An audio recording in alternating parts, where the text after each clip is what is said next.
Robin Hood ve diğerleri, Finsbury Fields'taki okçuluk alanından ayrıldılar ve gecikmeden eve dönüş yoluna koyuldular. Bu onlar için iyi oldu. Çünkü henüz 3 ya da 4 mil gitmemişlerdi ki, kralın muhafızlarından 6 yeoman hala geride kalan kalabalığın arasında Robin'i ve adamlarını arıyordu. Gerçekten kötü bir şeydi bu. Kralın kendi sözünü bozması. Ama her şey Hereford Piskoposu'nun bir müdahalesiyle başlamıştı. İşte nasıl? Kral okçuluk alanından ayrılır ayrılmaz doğrudan kendi özel kabinesine gitti. Yanında Hereford Piskoposu ve Sir Robert Lee de vardı. Kral bu ikisine tek kelime etmedi. Sadece alt dudağını kemirerek oturdu. Kalbi, yaşananlardan dolayı içinde huzursuzdu. Sonunda Hereford Piskoposu alçak, hüzünlü bir sesle konuştu. Bu üzücü bir şey, majesteleri. Bu kurnaz haydutun bu şekilde kaçmasına izin verilmesi. Çünkü Sherwood ormanına sağ salim dönerse, o, krala ve kralın adamlarına parmak şıklatabilir. Bu sözler üzerine kral gözlerini kaldırdı ve Piskopos'a sert bir bakış attı. "Sen öyle mi diyorsun?" dedi. "Şimdi sana ne kadar yanıldığını göstereceğim. 40 gün geçtiğinde, ben bu hırsız haydutun üzerine gideceğim, gerekirse tüm Sherwood'u altüst ederek onu bulacağım."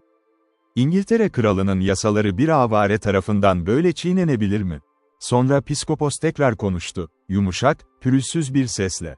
"Majesteleri, cesaretimi affedin ve inanın ki elimde yalnızca İngiltere'nin iyiliği ve majestelerinin arzuları var. Ama ya efendim Sherwood'un her ağacını kökünden söktürse bile? Robin Hood'un saklanabileceği başka yerler yok mu? Cannock Chase çok uzakta değil Sherwood'dan ve Büyük Ardın Ormanı da Cannock Chase'e yakın. Nottingham, Derby, Lincoln, York. Majesteleri Robin Hood'u bu şehirlerin birinde yakalamak istese, bu çatı katında bir toz ve kırık şeyler yığını arasında fareyi köşeye sıkıştırmaya benzer. Hayır, efendim, bir kez ormana girerse, sonsuza dek yasadan kaçmış olur." Bu sözler üzerine kral, sinirle parmak uçlarını yanındaki masaya vurdu. "Peki benden ne yapmamı istiyorsun, Piskopos?" dedi. "Kraliçeye söz verdiğimi duymadın mı? Konuşman ölü kömürlerin üzerine körükle rüzgar üflemek gibi. Benim yolum majesteleri kadar net görüşlü değil," dedi kurnaz Piskopos. "Ama ben İngiltere kralı olsaydım, olaya şöyle bakardım, kraliçeme söz verdim, diyelim, 40 gün boyunca bu kurnaz serserinin özgürce dolaşabileceğine. Ama, işte bu kanun kaçağını tam karşımda buluyorum. O zaman neden acelece verilen bir söze körü körüne tutunayım? Üstelik şunu da düşünürdüm, bir kadın, devlet yönetiminin büyük işlerinden hiçbir şey anlamaz. Ve bir kadının her zaman bir heves peşinde koştuğunu bilirim. Tıpkı yol kenarından bir papatya koparıp, tadı geçince atması gibi. Bu hayduta ilgi duysa da, yakında azalacak ve unutacaktır.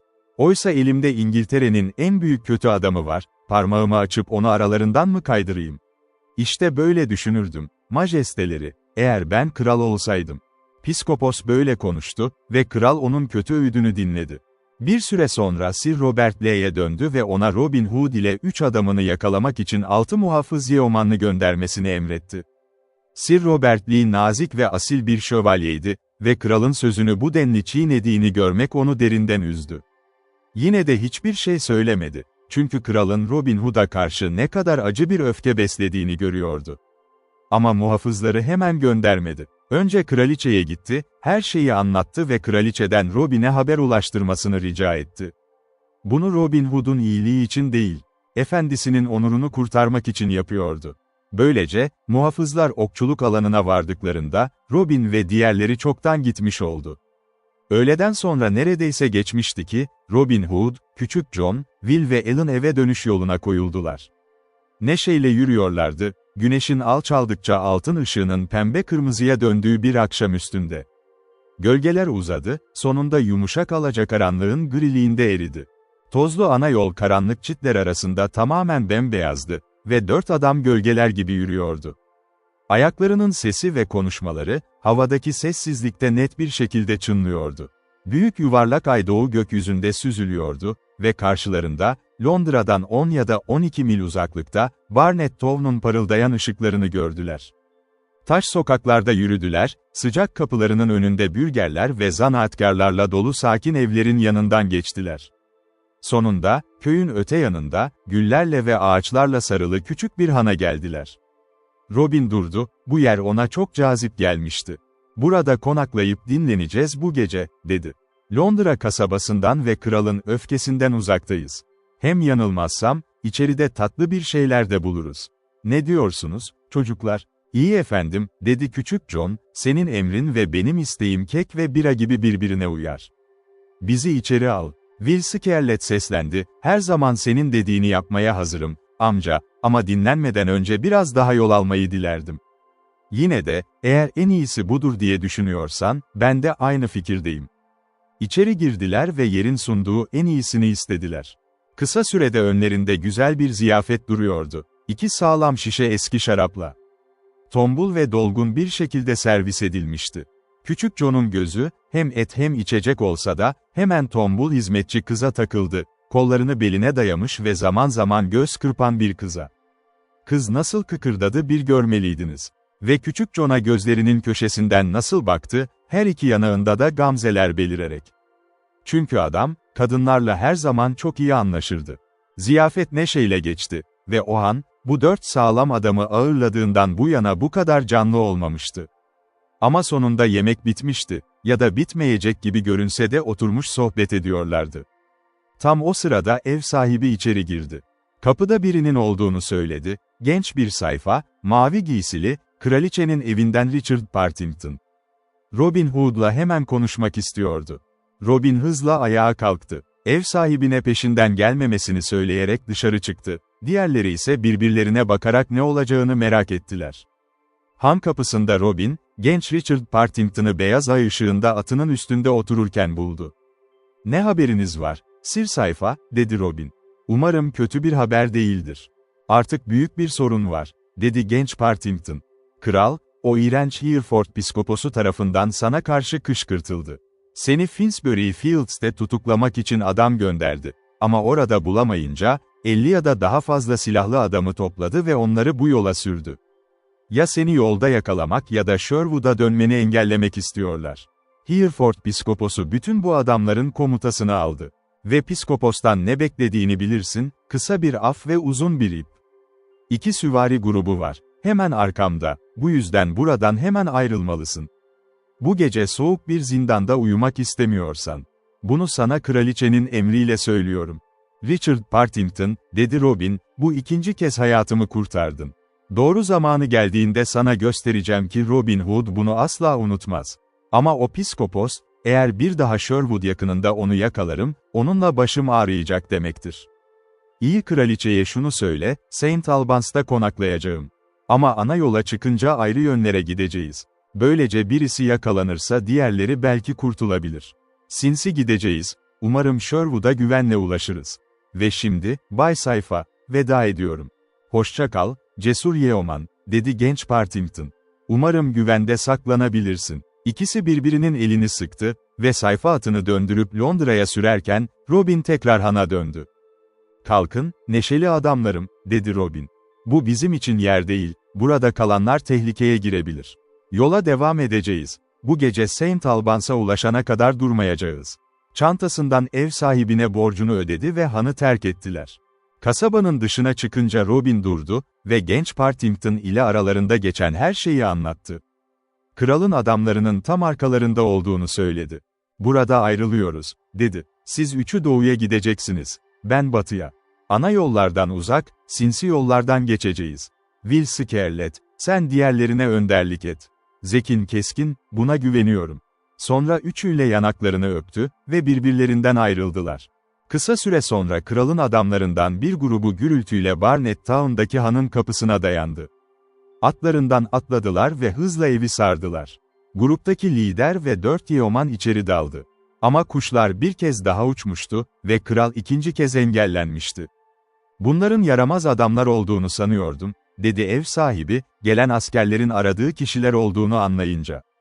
"Ama o mavi giysili adam doğrudan St. Albans'a gideceklerini söyledi. Hemen gidin, belki yolda yakalarsınız onları." Grup lideri ev sahibine teşekkür etti ve adamlarını toplayarak St. Albans'a 4 nala sürdü. Küçük John, Will Scarlett ve Alan A. Dale ise Barnet'in hemen dışında ana yoldan ayrıldılar ve durmadan doğuya yürüdüler. Bacakları taşıyabildiği kadar ilerledi onları. Essex'teki Chelmsford'a geldiler, sonra kuzeye döndüler.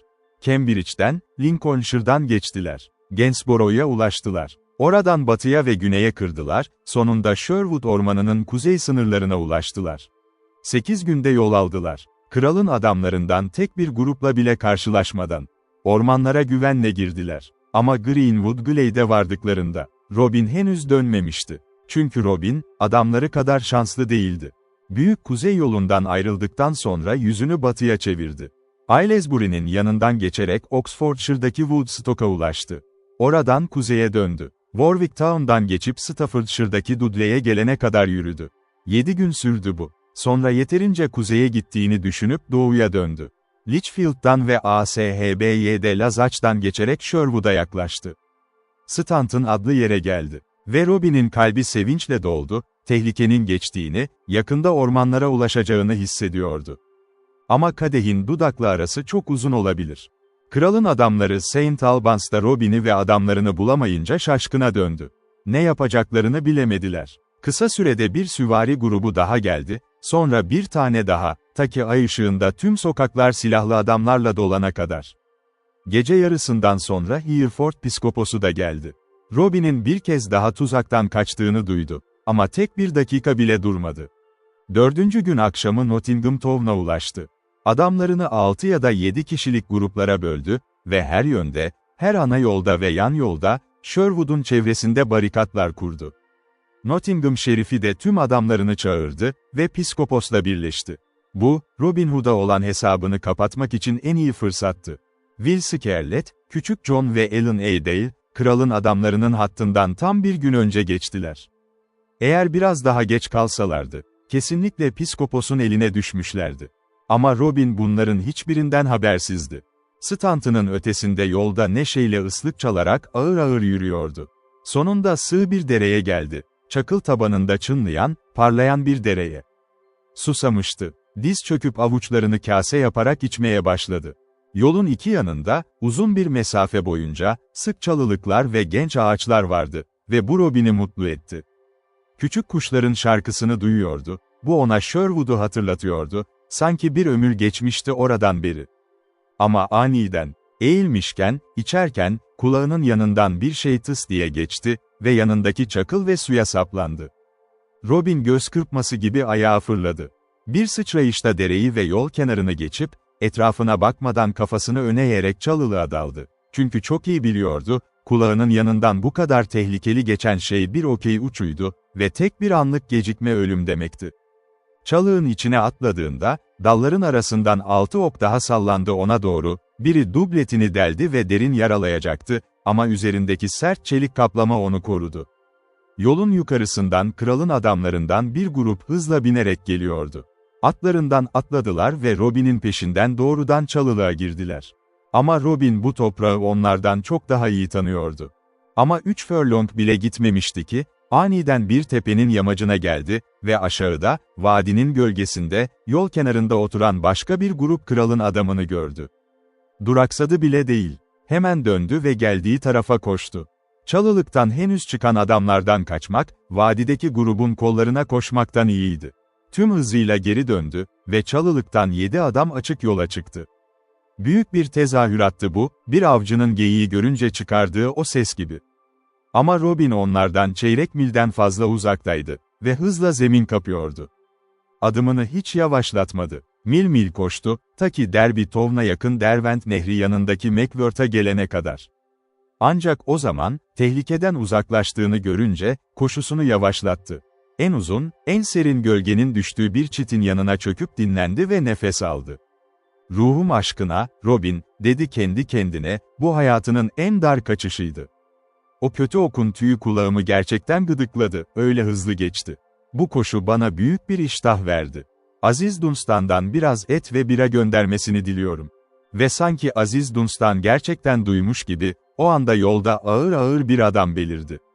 Derby'li Quince adlı biri, Kirk Langley yakınlarındaki bir çiftliğe ayakkabı götürmüş, şimdi geri dönüyordu. Çantasında güzel bir haşlanmış piliç ve yanında güçlü bir bira vardı. Çiftçinin iyi işi karşılığında verdiği armağanlar. İyi Quince dürüst bir adamdı ama aklı biraz ağırdı, hamur gibi. Kafasındaki tek düşünce şuydu, 3 şilin 6 peni 1 peni için, iyi Quince, 3 şilin 6 peni 1 peni senin için. Bu düşünce kafasında boş bir tencerede dönüp duruyordu. Merhaba, dostum, dedi Robin, cidden, adam yaklaşınca. Bu parlak günde neşeyle mi ilerliyorsun? Adam durdu. İyi giyimli, mavi giysili bir yabancı ona akıllıca sesleniyordu. İyi günler, Adil efendim, dedi. Kirk Langley'den geliyorum, ayakkabılarımı sattım, 3 şilin 6 peni kazandım. Ama o kadar cesur olabilir miyim, şu çitin altında ne yapıyorsun? Evlen, dedi neşeli Robin, burada çitin altında oturup altın kuşların kuyruklarına tuz serpiyorum. Ama sen bu kutsal günde gördüğüm ilk değerli insansın. Evet, gerçekten, dedi Robin. Burada taze ringa balığı kadar kalın, Cannock Chase gibi. Bakın şimdi, dedi kundurucu, hayranlıkla köpürüyordu. Ve sen güzel kuyrukları üzerine tuz damlatarak yakalamaya mı çalışıyorsun? Evet, dedi Robin, ama bu tuz tuhaf bir türden. Sana söyleyeyim, sadece 1 litre ay ışınını tahta bir tabakta kaynatarak ve sonra sadece bir çimdik alarak elde edilebilir. Ama şimdi söyle bana, zeki adam, yanındaki o kesede ve tencerede ne var? Bu sözler üzerine kundurucu birden Robin'e döndü. Altın kuş düşüncesi zihninden uçup gitmişti ve kendine gelmesi biraz zaman aldı. Neden, dedi sonunda, birinde iyi mart birası var, diğerinde de şişman bir piliç. Gerçekten, kuzu Quince bugün güzel bir ziyafet verecek. Peki söyle bana, iyi Quince, dedi Robin, bunları bana satar mısın? Sana üzerimdeki bu mavi şen kıyafeti ve 10 şilin de üstüne veririm, senin kaba deri önlüğün ve bir an karşılığında. Ne dersin? Hayır, benimle dalga geçiyorsun, dedi kundurucu. Benim kıyafetlerim kaba ve yamalı, seninki ince ve çok güzel. Asla şaka yapmam, dedi Robin. Hadi, ceketini çıkar ve sana göstereyim, senin kıyafetlerini gerçekten istiyorum. Hemen şu güzel şeyleri seninle birlikte yiyeceğim, yemeğe de çağrılmış olacaksın. Bu sözlerle kendi ceketini çıkarmaya başladı ve kundurucu, Robin'in bu kadar ciddi olduğunu görünce, kıyafetlerine göz dikmiş olduğu için o da çıkarmaya başladı. Her biri diğerinin kıyafetini giydi ve Robin dürüstçe 10 parlak yeni şilin ödedi. Ben hayatımda pek çok şey oldum, dedi neşeli Robin, ama dürüst bir ayakkabı ustası hiç olmadım. Hadi arkadaşım, içimde bir şey kıkırdıyor o iyi yağlı piliç için, yiyelim. İkisi oturdular ve iştahla ziyafet çektiler. Bittiğinde piliç kemiğine kadar soyulmuştu. Robin, arkasına yaslanıp bacaklarını uzattı ve içinde tatlı bir rahatlık hissetti. Sesinizin tınısından, iyi Quince, dedi, kafanızda bir çift güzel şarkının koştuğunu biliyorum. Birini dışarı çıkarmanızı rica ediyorum. 1-2 şarkı söyledim, dedi kundurucu, zavallılar, zavallılar, ama buyur, hoş geldin. Boğazını bir ağdan ıslatarak şarkı söylemeye başladı. Ama kundurucu şarkısında daha ileri gidemedi. Çünkü aniden 6 süvari üzerlerine atıldı ve dürüst zanaatkarı sertçe yakalayıp ayağa kaldırdı, neredeyse kıyafetlerini koparıyordu. Ha, diye bağırdı grubun lideri büyük bir sevinçle. Sonunda seni yakaladık mı, mavi giysili alçak.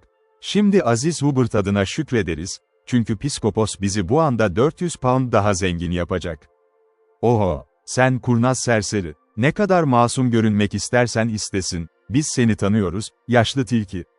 Bizimle geliyorsun. Bu sözler üzerine zavallı kundurucu etrafına baktı, ölü bir balığın yuvarlak mavi gözleri gibi gözler ve ağzı açık, tüm sözleri yutulmuş gibiydi. Robin de kundurucu gibi şaşkınlıkla bakıyordu, onun yerine bitmişti. Aman tanrım, dedi. Burada mı yoksa başka bir yerde mi olduğumu bilmiyorum. Bu karmaşa ne demek? Bu adam tatlı, dürüst bir adam. Dürüst adam, diyorsun. Palyaço mu? Dedi adamlardan biri. Sana söylüyorum ki bu, herkesin Robin Hood dediği serserinin ta kendisi. Bu konuşmaya kundurucu her zamankinden daha çok baktı. Çünkü zavallı kafasında bir düşünce karışıyordu, hepsini toz ve samanla bulanıklaştırıyordu. Ve Robin Hood'a baktığında, Yeoman'ın kendinden emin göründüğünü fark etti. Yavaş ve meraklı bir sesle konuştu, gerçekten öyle miyim, adam? Şimdi düşündüm, ama hayır, Quince, yanıldın, ama, yanıldım mı ben? Hayır, gerçekten Robin Hood olmalıyım. Ama gerçekten, dürüst bir zanaatkardan böyle büyük bir yomana geçeceğimi hiç düşünmemiştim. Ne yazık ki, dedi Robin Hood. Bakın şimdi, bu zavallı gencin aklı nasıl karıştırılmış. Ben Derby Town'un ayakkabıcısı Quincy'yim. Öyle mi? Dedi Quincy. O zaman gerçekten başkası olmalıyım. Belki de Robin Hood. Alın beni, çocuklar. Ama size söyleyeyim, ormanlarda yürüyen en güçlü Yeoman'a el attınız. Deli gibi mi oynayacaksın, dedi grubun lideri. Al, Giliz, bir ip al ve bu alçağın ellerini arkasına bağla. Tutbury Town'a götürünce aklını yerine getiririz. Kundurucunun elleri arkasından bağlandı ve bir iple götürüldü, tıpkı bir çiftçinin fuardan getirdiği buzağı gibi. Robin onlara bakıyordu ve gittiklerinde güldü, gözyaşları yanaklarından süzüldü. Çünkü biliyordu ki dürüst adama bir zarar gelmeyecekti ve kendi kendine, iyi Quincy Robin Hood olarak Pskopos'un önüne getirildiğinde Pskopos'un yüzünü hayal etti. Sonra adımlarını tekrar doğuya, Nottinghamshire'a ve Sherwood ormanına çevirdi. Ama Robin Hood, beklediğinden çok daha fazlasını yaşamıştı. Londra yolculuğu uzun ve çetin geçmişti, 700 milden fazla. Durmadan devam etmeyi düşündü ta ki Sherwood'a ulaşana kadar. Ama yarım yüz mil daha gitmeden, altındaki nehir kıyısı gibi gücü tükendi. Dinlendi, ama içinden biliyordu o gün daha ileri gidemeyecek. Ayakları kurşun gibiydi, yorgunluktan o kadar ağırdı ki. Bir han gördü. Tam o anda içeri girdi, güneş henüz batı gökyüzünde alçalıyordu. Handa sadece 3 oda vardı ve en zavallısı bile Robin için yeterliydi. Daha fazla vakit kaybetmeden soyundu, yatağa yuvarlandı ve başı neredeyse yastığa değmeden uyuyakaladı. Robin uyurken doğudan siyah bir fırtına bulutu belirdi. Giderek yükseldi, geceye karanlık bir dağ gibi birikti. Altında sürekli donuk bir kırmızı parıltı ve kasvetli gök gürültüsü yaklaşıyordu. Sonra Nottingham'dan 4 güçlü şehirli geldi. 5 mil mesafedeki tek han burasıydı ve bu gök gürültüsü fırtınasına yakalanmak istemiyorlardı. Atları ahıra bırakıp en iyi odaya girdiler, yemek yediler, yorgunluktan inleyerek yataklara gittiler ve kısa sürede uyuyakaldılar. İlk rüzgar esintisi geldi, kapıları, kepenklerileri vurdu.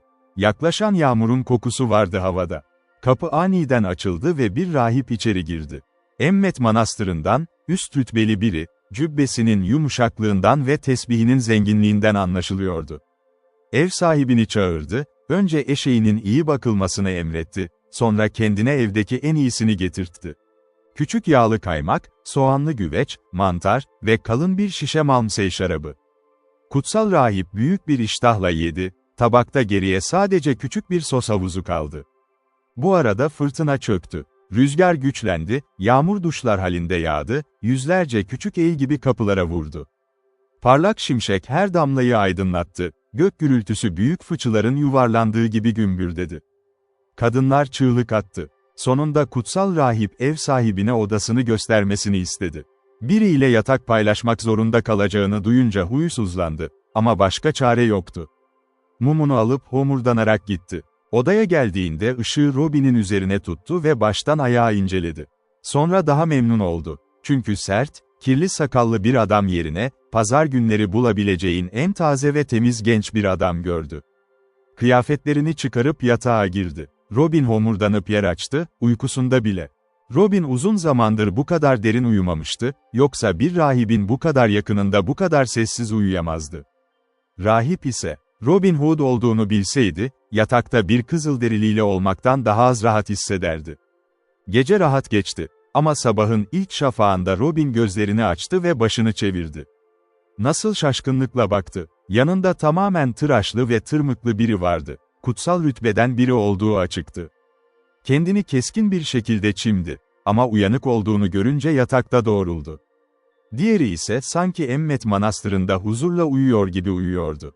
Şimdi, dedi Robin kendi kendine, bu gece nasıl olup yatağıma düştü acaba? Yavaşça ayağa kalktı, diğerini uyandırmadan. Etrafa bakındı, rahiplerin kıyafetlerinin bir bankta yattığını gördü.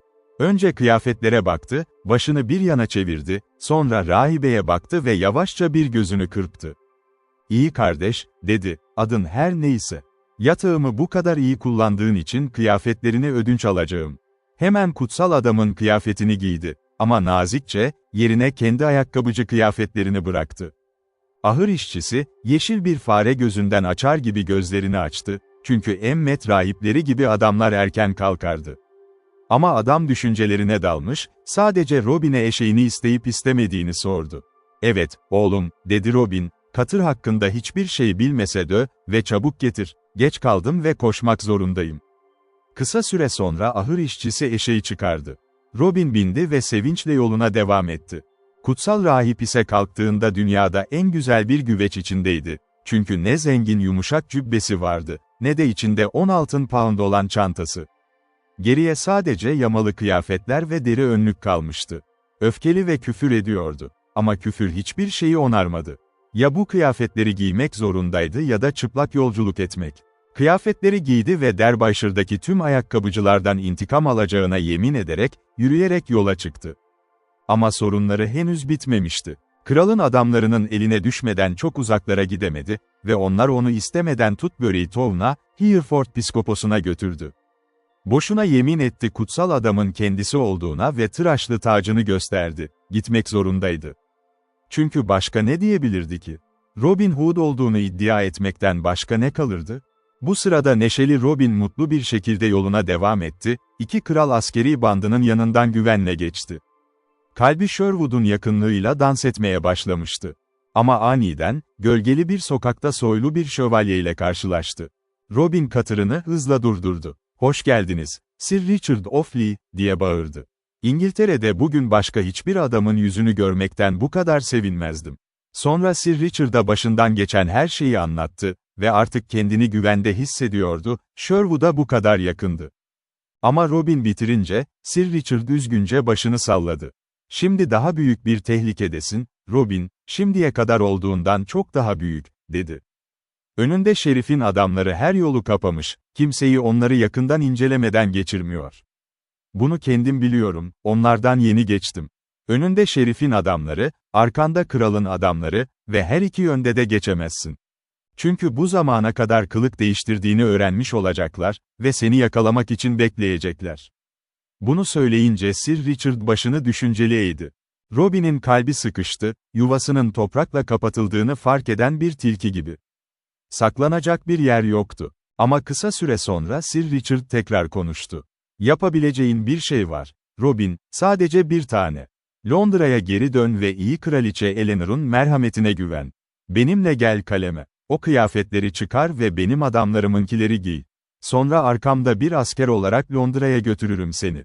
Kralın adamlarının arasından geçeriz. Sonra seni kraliçe ile konuşabileceğin yere götürürüm. Sherwood'a gitmenin tek yolu bu şimdi." Robin, Lea'dan Sir Richard ile birlikte gitti ve dediğini yaptı. Çünkü şövalyenin tavsiyesinin bilgeliğini görüyordu ve bu onun için tek güvenlik şansıydı. Kraliçe Eleanor, kraliyet bahçesinde açan güllerin arasında yürüyordu ve yanında altın edimesi. Neşeyle sohbet ediyorlardı. Aniden bir adam duvarın tepesine sıçradı, bir an asılı kaldı, sonra çimenlere hafifçe indi. Tüm nedimeler çığlık attı. Adam kraliçeye koştu ve ayaklarının dibine diz çöktü. Kraliçe gördü, Robin Hood'du. "Neden, Robin?" diye bağırdı. "Buraya girmeye gerçekten cesaret mi ediyorsun?" Öfkeli aslanın tam çeneleri içine. "Ah, zavallı adam, kral seni burada bulursa mahvolursun. Seni tüm topraklarda aradığını bilmiyor musun?" "Evet," dedi Robin. "Kralın beni aradığını çok iyi biliyorum ve bu yüzden geldim. Çünkü majesteleri bana güvenlik için kraliyet sözü verdi. Ve biliyorum ki majestelerinin nezaketi ve yumuşaklığı büyük, hayatımı serbestçe sizin zarif ellerinize bırakıyorum." "Seni anlıyorum, Robin Hood," dedi kraliçe. "Ve sana karşı yapılması gerekeni yapmadığımı da biliyorum. Buraya atlayacak kadar tehlikeli bir durumdan kaçmak zorunda kaldığını anlıyorum. Bir kez daha yardımımı söz veriyorum ve seni güvenle Sherwood'a geri gönderebilmek için elimden geleni yapacağım. Ben dönene kadar burada kal." Onu gül bahçesinde bıraktı ve uzun süre gitmedi. Geri döndüğünde yanında Sir Robert Lee vardı ve kraliçenin yanakları sıcaktı, gözleri parlıyordu. Sanki yüksek sesle konuşmuştu biriyle. Sir Robert doğrudan Robin Hood'un yanına geldi ve ona soğuk, sert bir sesle konuştu. "Lütufkar kral, sana karşı öfkesini hafifletti, dostum, ve bir kez daha huzur ve güven içinde ayrılacağına söz verdi. Bununla da kalmayıp, 3 gün içinde sayfalar gönderecek, yolculuğunun engellenmemesi için. Koruyucu azizine şükredebilirsin ki aramızda böyle iyi bir dostun var, soylu kraliçe. Onun ikna etmesi olmasaydı, şu an ölü bir adamdın. Bu tehlikeden 2 ders çıkar. Birincisi, daha dürüst ol. İkincisi, bu kadar cesur olma gelişlerinde ve gidişlerinde. Senin gibi karanlıkta yürüyen biri bir süre kaçabilir. Ama eninde sonunda çukura düşer. Kafanı öfkeli aslanın ağzına soktun. Ama mucizevi bir şekilde çıkardın. Bir daha deneme. Böyle dedi, döndü ve gitti. Robin 3 gün boyunca Londra'da kraliçenin evinde kaldı. O sürenin sonunda kralın baş sayfası Edward Cunningham geldi ve Robin onunla birlikte Sherwood'a doğru kuzeye yola çıktı. Ara sıra kralın adamlarından gruplar Londra'ya geri dönerken yanlarından geçtiler. Ama hiçbiri onları durdurmadı. Ve sonunda, tatlı, yeşil ormanlara ulaştılar. Büyük okçuluk maçından bu yana uzun zaman geçmişti. Robin, Sir Robert Lee'nin tavsiyelerinden birini uygulamaya koymuştu, gelişlerinde ve gidişlerinde daha az cesur olmak. Sherwood'dan fazla uzaklaşmamaya özen gösteriyordu. Bu dönemde büyük değişiklikler yaşanmıştı. Kral Henry ölmüş ve Kral Richard zorlu mücadeleler sonunda tacı almıştı. Ama bu değişiklikler Sherwood'a ulaşmamıştı. Orada Robin Hood ve adamları eskisi gibi neşeyle yaşıyordu. Avlanıyor, ziyafet çekiyor, şarkı söylüyor, ormanla spor yapıyorlardı. Dünyanın dış çabası onları pek rahatsız etmiyordu. Bir yaz sabahı, taze ve parlak. Kuşlar büyük bir gürültü içinde tatlı tatlı şarkı söylüyordu. Sesleri o kadar yüksekti ki Robin Hood'u uyandırdı. Kıpırdandı, döndü, ayağa kalktı. Küçük John da kalktı, tüm neşeli adamlar. Oruçlarını açtıktan sonra, oraya buraya günün davranışlarına çıktılar. Robin Hood ve Küçük John, yaprakların dans ettiği ve parıldadığı bir orman patikasında yürüyorlardı. Rüzgar titriyordu, güneş ışığı titreyerek aşağı süzülüyordu. "Yemin ederim, Küçük John," dedi Robin Hood, "kanım bugün damarlarımda coşkuyla akıyor. Her birimiz kendi başımıza macera arasak ne dersin?" "Tüm kalbimle," dedi Küçük John. "O şekilde pek çok hoş deneyim yaşadık. İşte 2 yol, birini sağa el al, ben soldakini alırım. Sonra ikimiz de düz yürürüz, ta ki bir maceraya dalana kadar." "Planını beğendim," dedi Robin. "Ama bak, Küçük John, kendini yaramazlıktan uzak tut. Başına kötü bir şey gelmesini dünya için istemezdim." "Evvel, yukarı gel," dedi Küçük John. "Ne kadar konuşuyorsun? Sanki sen kendini benim yapabileceğimden daha sıkı sıkıntılara sokmayı seviyorsun." Buna Robin Hood güldü. "Neden, Küçük John," dedi, "seninle ilgili sağa çeken zorlu bir akıl var hep. Ama bakalım bugün kim daha iyi çıkacak?" Avucunu Küçük John'un avucuna vurdu ve ikisi ayrıldı. Ağaçlar birini diğerinin gözünden hızla kapattı. Robin Hood yürüyerek geniş bir ormanlık yola vardı. Yukarıda ağaçların dalları birbirine dolanmıştı. Titreyen yapraklar güneş ışığında altın rengi. Altında ayaklarının altında zemin, koruyucu gölgeden yumuşak ve nemliydi. İşte bu noktada, Robin Hood'un başına en keskin macera geldi. Orman yolunda yürürken, kuşların şarkısını düşünürken, aniden bir adamın geniş yayılmış meşe ağacının gölgesinde yosunlu köklerin üzerinde oturduğunu gördü. Yabancı onu görmemişti. Robin durdu ve oldukça hareketsiz durdu. Uzun süre baktı, sonra öne çıktı. Ve yabancı, gerçekten bakmaya değerdi. Başından ayağına kadar at derisine bürünmüştü, üzerinde tüyler vardı. Başında, yüzünü gizleyen bir başlık, kulakları tavşan kulağı gibi dikilmişti. Bedeni deriden bir ceket, bacakları da aynı tüylü deriden. Yanında ağır bir geniş kılıç ve keskin çift hançer vardı. Omuzlarında pürüzsüz yuvarlak oklardan dolu bir sadak ve ağaca yaslanmış sağlam porsuk yayı. "Merhaba, dostum," diye bağırdı Robin öne çıkarak. "Sen kimsin orada? Vücudunda ne var? Yemin ederim, hayatımda böyle bir manzara hiç görmedim. Eğer vicdanım beni rahatsız etseydi, aşağıdan geldiğini sanırdım." Buna diğeri tek kelime etmedi. Başlığını geriye itti, kaşları çatık, kancalı bir burun ve bir çift sert, huzursuz siyah göz belirdi. Robin'e şahin gibi baktı. Yabancının yüzünde bir şey vardı. İnce ve zalim ağız, sert bakışlı gözler. Bakıldığında bedeni ürperiyordu. "Sen kimsin, serseri?" dedi sonunda, yüksek ve sert bir sesle. "Tut, tut," dedi neşeli Robin. "Bu kadar hırçın konuşma, kardeşim. Bu sabah sirke mi içtin ki bu kadar acı konuşuyorsun? Eğer sözlerimi sevmiyorsan," dedi diğeri sertçe, "en iyisi kaçarsın. Çünkü sana açıkça söylüyorum, yaptıklarım bu sözlere uyuyor." "Hayır, ama sözlerini seviyorum, tatlı şey," dedi Robin, diğerinin önündeki çimenlere çömeldi. Söylüyorum sana, hayatımda duyduğum en zekice ve oyunbaz konuşma bu. Diğeri tek kelime etmedi. Ama Robin'e kasvetli, vahşi bir köpeğin atlamadan önce bir adama baktığı gibi baktı. Robin ise bu bakışı masum büyük gözlerle karşıladı, gözlerinde parlayan ya da ağzının köşelerinde kıpırdayan bir gülümseme gölgesiyle. Uzun süre birbirlerine baktılar. Sonunda yabancı sessizliği bozdu. "Adın ne, dostum?" dedi. "Şimdi," dedi Robin, "konuştuğunu duyduğuma çok sevindim. Beni görünce dilsiz bırakmış sandım seni. Adım bu ya da şu olabilir. Ama bana adını söylemeni daha uygun buluyorum. Bu bölgelerde daha yabancı olduğun için. Söyle bana, tatlı çak, o zarif giysiyi neden giyiyorsun?" Bu sözler üzerine diğeri kısa, sert bir kahkaha attı. "Şeytanın kemikleri adına," dedi, "sen hayatımda gördüğüm en cesur konuşan adamsın. Neden seni dövmediğimi bilmiyorum. Çünkü sadece 2 gün önce Nottingham Town'un arkasında bir adamı dövdüm, tam senin yaptığın gibi konuştuğu için. Bu giysiyi giyiyorum. Aptal, vücudumu sıcak tutmak için, aynı zamanda çelik gibi iyi koruyor. Adım, Guy of Gisborne. Belki duymuşsundur. Herefordshire ormanından geliyorum, Piskopos'un topraklarından. Ben bir kanun kaçağıyım. Kısa süre önce Piskopos beni çağırdı ve dedi ki, Nottingham şerifinin istediği bir şeyi yaparsam, bana af ve üstüne 1000 pound verecek. Şerife geldim. Ve ne istedi biliyor musun? Sherwood'a gidip Robin Hood'u avlamak.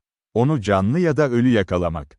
Ormanda kimse bu cesur adamla yüzleşemiyormuş. Bu yüzden Herefordshire'a kadar uzanıp beni buldular. Eski bir söz var, hırsızı yakalamak için hırsız kullan. Bu adamın öldürülmesi beni hiç rahatsız etmez. Kendi kardeşimin kanını bile 200 pound için akıtırdım. Tüm bunları Robin dinledi ve dinledikçe boğazı sıkıştı.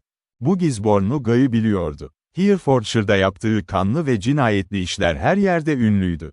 Adamın varlığından nefret ediyordu. Ama yine de sustu. "Gerçekten," dedi, "nazik davranışlarını duymuştum. Sanırım dünyada kimse Robin Hood'un seninle tanışmaktan daha çok mutlu olduğu yoktur." Bunun üzerine Gisborne'lu adam bir kez daha sert bir kahkaha attı. "Neden?" dedi, "o sert haydudun böyle iri bir kanun kaçağıyla karşılaşması gerçekten neşeli bir şey olurdu. Ama bu durumda hastalık Robin Hood için olacak. Guy of Gisborne ile buluştuğu gün ölür. Ama sen nazik, neşeli ruh," dedi Robin, "belki Robin Hood ikisinden de daha iyidir.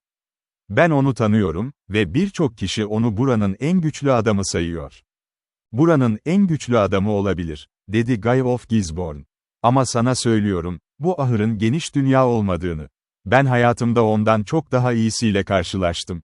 O kesinlikle bir kanun kaçağı. Duyduğuma göre hiç kan akıtmamış, ilk kez ormana geldiği an hariç. Bazıları onu büyük okçu der. Ben yılın her gününde ona karşı durmaktan korkmam, elimde bir yay olsun. Gerçekten, bazıları ona büyük okçu der," dedi Robin Hood. "Ama biz Nottinghamshire'da uzun yay konusunda ünlüyüz. Ben de bu işte basit bir elim, ama seninle bir mücadele etmekten çekinmezdim." Bu sözler üzerine Guy of Gisborne Robin'e merakla baktı, sonra bir kahkaha daha patlattı, orman çınladı. "Şimdi," dedi, "bana böyle konuşmak cesur bir adamsın. Cesaretini seviyorum. Bir çelenk as, oğlum, seninle bir dövüş deneyeyim." "Tut, tut," dedi Robin. "Burada sadece bebekler çelenklere ateş eder. Sana iyi bir Nottingham işareti yapayım." Yakındaki ela çalısından bir asa kesti, bir adamın başparmağı kadar kalınlıkta. Kabuğunu soydu, ucunu keskinleştirdi ve büyük bir meşe ağacının önüne toprağa sapladı. Oradan 4 adım geri çekti, yani hedefin yanına geldi. "İşte," dedi, "Nottingham yeomenleri bu türden hedeflere ateş eder. Okçuysan, o asayı nasıl yarıyorsun göster. Şimdi dışarı çık," diye bağırdı. "Şeytan kendisi bu hedefi vuramaz. Belki yapabilir, belki yapamaz," dedi Robin. "Vurana kadar bilemezsin." Bu sözler üzerine Guy of Gisborne kaşlarını çattı. Ama yeoman hala masum görünüyordu. Sözlerini bastırdı ve sessizce yayını gerdi. 2 kez ateş etti. Ama asa ilkinde bir aralık, ikincisinde de iyi bir avuç genişliği kadar ıskalandı. Robin güldü. "Anladım," dedi. "Şeytan kendisi o hedefi vuramazmış. İyi adam, eğer geniş kılıçta da ok ve yayda olduğu kadar iyiysen. Robin Hood'u asla yenecek değilsin." Bu sözlere Robin'e sertçe baktı. "Neşeli bir dilin var, kötü adam," dedi. "Ama dikkat et, boğazından koparabilirim." Robin Hood yayını gerdi ve yerini aldı. Tek kelime etmedi. Ama kalbinin telleri öfke ve tiksintiyle titriyordu. 2 kez ateş etti, ilkinde asaya 1 inç yakın vurdu, ikincisinde tam ortadan 2'ye böldü. Sonra diğerine konuşma şansı vermeden yayını yere fırlattı. "İşte, lanet olası kötü adam," diye bağırdı şiddetle. "Bu sana erkeklik sporları hakkında ne kadar az şey bildiğini göstersin. Ve şimdi son gün ışığına bak, çünkü bu toprak sana yeterince uzun süre tahammül etti, seni iğrenç yaratık. Bugün, Meryem Efendi adına, sen ölürsün. Ben Robin Hood'um." Böylece parlak kılıcını güneş ışığında ortaya çıkardı. Bir süre Guy of Gisborne Robin'e aklını kaybetmiş gibi baktı. Ama hayranlığı hızla vahşi bir öfkeye döndü. "Gerçekten sen mi Robin Hood'sun?" diye bağırdı. "Şimdi seni tanıdığıma sevindim, zavallı sefil. Günahlarını itiraf et, çünkü işimi bitirdiğimde hayatta kalmaya vaktin olmayacak." Ve kılıcını çekti. Sherwood'un gördüğü en şiddetli dövüş başladı. Her adam biliyordu, ya kendisi ya da diğeri ölmeli, bu savaşta merhamet yoktu. Yukarıdan aşağı dövüştüler, ta ki tüm tatlı yeşil çimenler topuklarının altında ezilene kadar. Birden fazla kez Robin Hood'un kılıcının ucu eti hissetti ve hemen zemin parlak kırmızı damlalarla serpildi. Ama bu damlalar Robin'in damarlarından gelmiyordu. Sonunda Guy of Gisborne sert bir saldırı yaptı ve Robin Hood'a ölümcül bir darbe indirdi.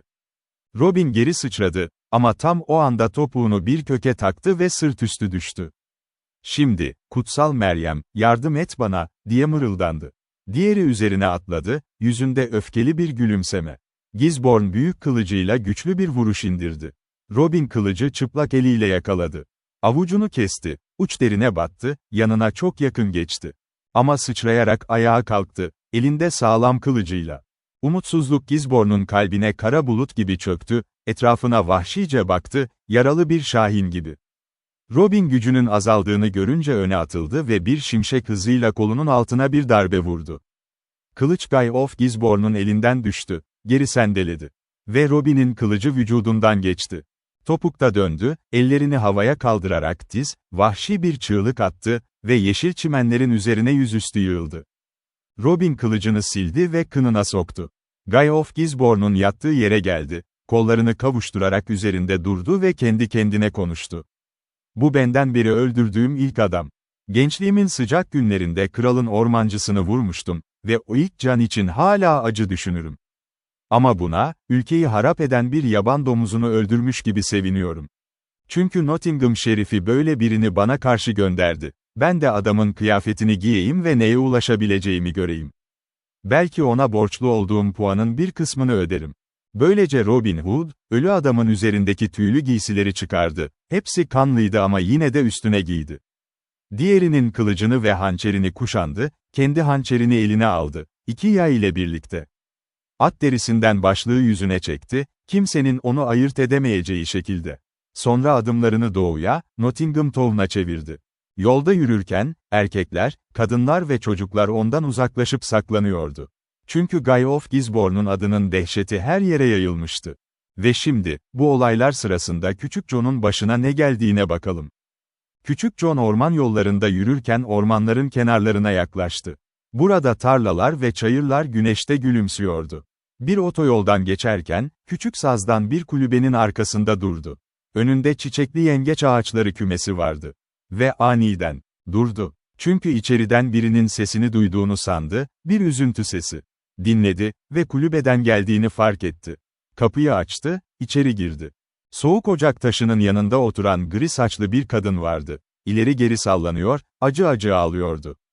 Küçük John, başkalarının acısına karşı şefkatli bir kalbe sahipti. Yaşlı kadına yaklaşıp omzuna nazikçe dokundu ve teselli edici sözler söyledi. Dertlerini anlatmasını istedi, belki yardım edebilirdi. Ve kadın anlattı. O sabah yanında olması gereken 3 oğlu vardı. Ama artık yoktu, hemen asılmak üzereydiler. En büyük oğlu önceki gece ormana çıkmış ve ay ışığında bir hain avlamıştı. Kralın korucuları kanı takip etmiş, kulübeye kadar gelmişti ve dolaptaki geyik etini bulmuştu. Küçük oğulların hiçbiri kardeşine ihanet etmemişti, ormancılar üçünü de almıştı. En yaşlısı, geyiği yalnızca kendisinin öldürdüğünü söylemişti. Giderken korucuların kendi aralarında konuştuğunu duymuştu. "Şerif, bu son zamanlarda yakaladığı ilk serserileri en yakın ağaca asacağına yemin etmişti. Ve üç genci Nottingham Town yakınlarındaki King's Head Inn'e götürüyorlardı. Şerif o gün orada kalıyordu, Sherwood'a Robin Hood'u aramaya gönderilen birinin dönüşünü bekliyordu. Küçük John tüm bunları dinledi. Ara sıra üzgünce başını sallayarak. "Ne yazık ki," dedi, kadın bitirince. "Bu gerçekten kötü bir vaka. Ama Robin'i Sherwood'da arayan bu kimdir, neden arıyor? Şimdi bu önemli değil. Robin'i çağırmaya zaman yok. Eğer üç oğlunun hayatını kurtarmak istiyorsak, zaman kaybediyoruz. Söyle bana, Lincoln yeşili yerine giyebileceğim kıyafetlerin var mı burada? Evlen, güçlü şerifimiz beni tanırsa, senin oğullarından da hızlı koşacağım." Yaşlı kadın evde kocasının kıyafetleri olduğunu söyledi. Sadece 2 yıl önce ölmüştü. Getirdi. Küçük John Lincoln yeşilini çıkarıp onları giydi. Sonra kart yapılmamış yünden bir peruk ve sahte sakal yaptı, kendi kahverengi saçlarını ve sakalını örttü. Yaşlı bir köylünün büyük şapkasını taktı, bir eline asasını, diğerine yayını aldı. Ve tüm hızıyla şerifin gittiği hana doğru ilerledi. Nottingham Town'dan 1 mil ya da daha fazla uzakta, Sherwood ormanının güney sınırlarına yakın, kralın tabelalı samimi bir han duruyordu, King's Head. O parlak sabah büyük bir hareketlilik vardı. Şerif ve adamları orada bekliyordu. Guy of Gisborne'un ormandan dönüşünü. Mutfaktan pişirme sesleri, bodrum katından fıçı sesleri yükseliyordu. Şerif içeride ziyafet çekiyordu. Adamları ise kapı önünde banka oturmuş bira içiyor, gölgede uzanıyor, sohbet edip gülüyorlardı. Sonra kralın korucuları geldi. Önlerinde dul kadının 3 oğlu. 3 gencin elleri sıkıca arkadan bağlıydı ve boyundan boyuna bir ip hepsini birleştiriyordu. Şerif'in et yediği odaya götürüldüler ve önünde titreyerek durdular. Şerif onlara sertçe somurtarak baktı. "Yani," dedi büyük, yüksek ve öfkeli bir sesle, "kralın geyiğini kaçak avlıyordunuz, değil mi? Bugün sizi hemen bitireceğim, üçünüzü de bir çiftçinin tarlasındaki 3 karga gibi asacağım, başkalarını korkutmak için." Sonra zavallılardan biri ağzını açtı. Ama Şerif yüksek sesle susturulmasını söyledi ve onları bir kenara aldırmalarını emretti. Böylece 3 zavallı genç dışarı çıkarıldı. Başlarını eğmiş, umutsuz kalplerle bekliyorlardı. Bir süre sonra Şerif çıktı. Adamlarını topladı. "Bu 3 kötü adam hemen asılacak," dedi, "ama burada değil, bu güzel hana şanssızlık getirmesin. Onları oraya, ormanlık kuşağa götüreceğiz. Sherwood'un ağaçlarına asmak istiyorum onları. Sherwood'daki o iğrenç haydutlara benden ne bekleyebileceklerini göstermek için." Arabaya bindi. Atlılar ve silahlı adamlar da öyle ve hepsi birlikte o ormanlık kuşağa doğru yola çıktı. Sonunda oraya geldiler. 3 gencin boyunlarına ilmek geçirildi, ipler büyük bir meşe ağacının dalından geçirildi. 3 genç dizlerinin üzerine çöktü, yüksek sesle merhamet diledi. Şerif küçümseyerek güldü. "Keşke burada bir rahip olsaydı," dedi, "sizi takdis etmek için. Ama olmadığı için, tüm günahlarınızı sırtınızda taşıyarak yola çıkacaksınız. Aziz Petrus'a güvenin." Bu arada yaşlı bir adam yaklaştı, asasına yaslanarak baktı. Saçları ve sakalı hepsi kıvırcık ve beyazdı. Sırtında bir porsuk yayı vardı. Sanki çekemeyeceği kadar güçlü görünüyordu. Şerif etrafa bakarken gözleri bu garip yaşlı adama takıldı. "Buraya gel, baba," dedi. "Seninle birkaç sözüm var." Küçük John, çünkü o başkası değildi, öne çıktı. Şerif ona tanıdık bir şey bulur gibi yüzünü inceledi. "Sanırım seni daha önce gördüm. Adın ne, baba?" "Sayın efendim," dedi küçük John, çatlak yaşlı bir sesle, "adım Giles Hobble, hizmetinizdeyim." "Giles Hobble," diye mırıldandı Şerif, aklında uygun birini bulmaya çalışarak. "Adını hatırlamıyorum," dedi sonunda. "Ama ne önemi var, bu sabah 6 peni kazanmak ister misin?" "Evet, evlen," dedi küçük John. "Çünkü para o kadar bol değil bende. Dürüstçe kazanılmış 6 peni güzeldir."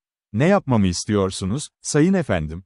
"Şunu," dedi Şerif. "İşte her yerde gördüğüm kadar kötü 3 adam asılacak.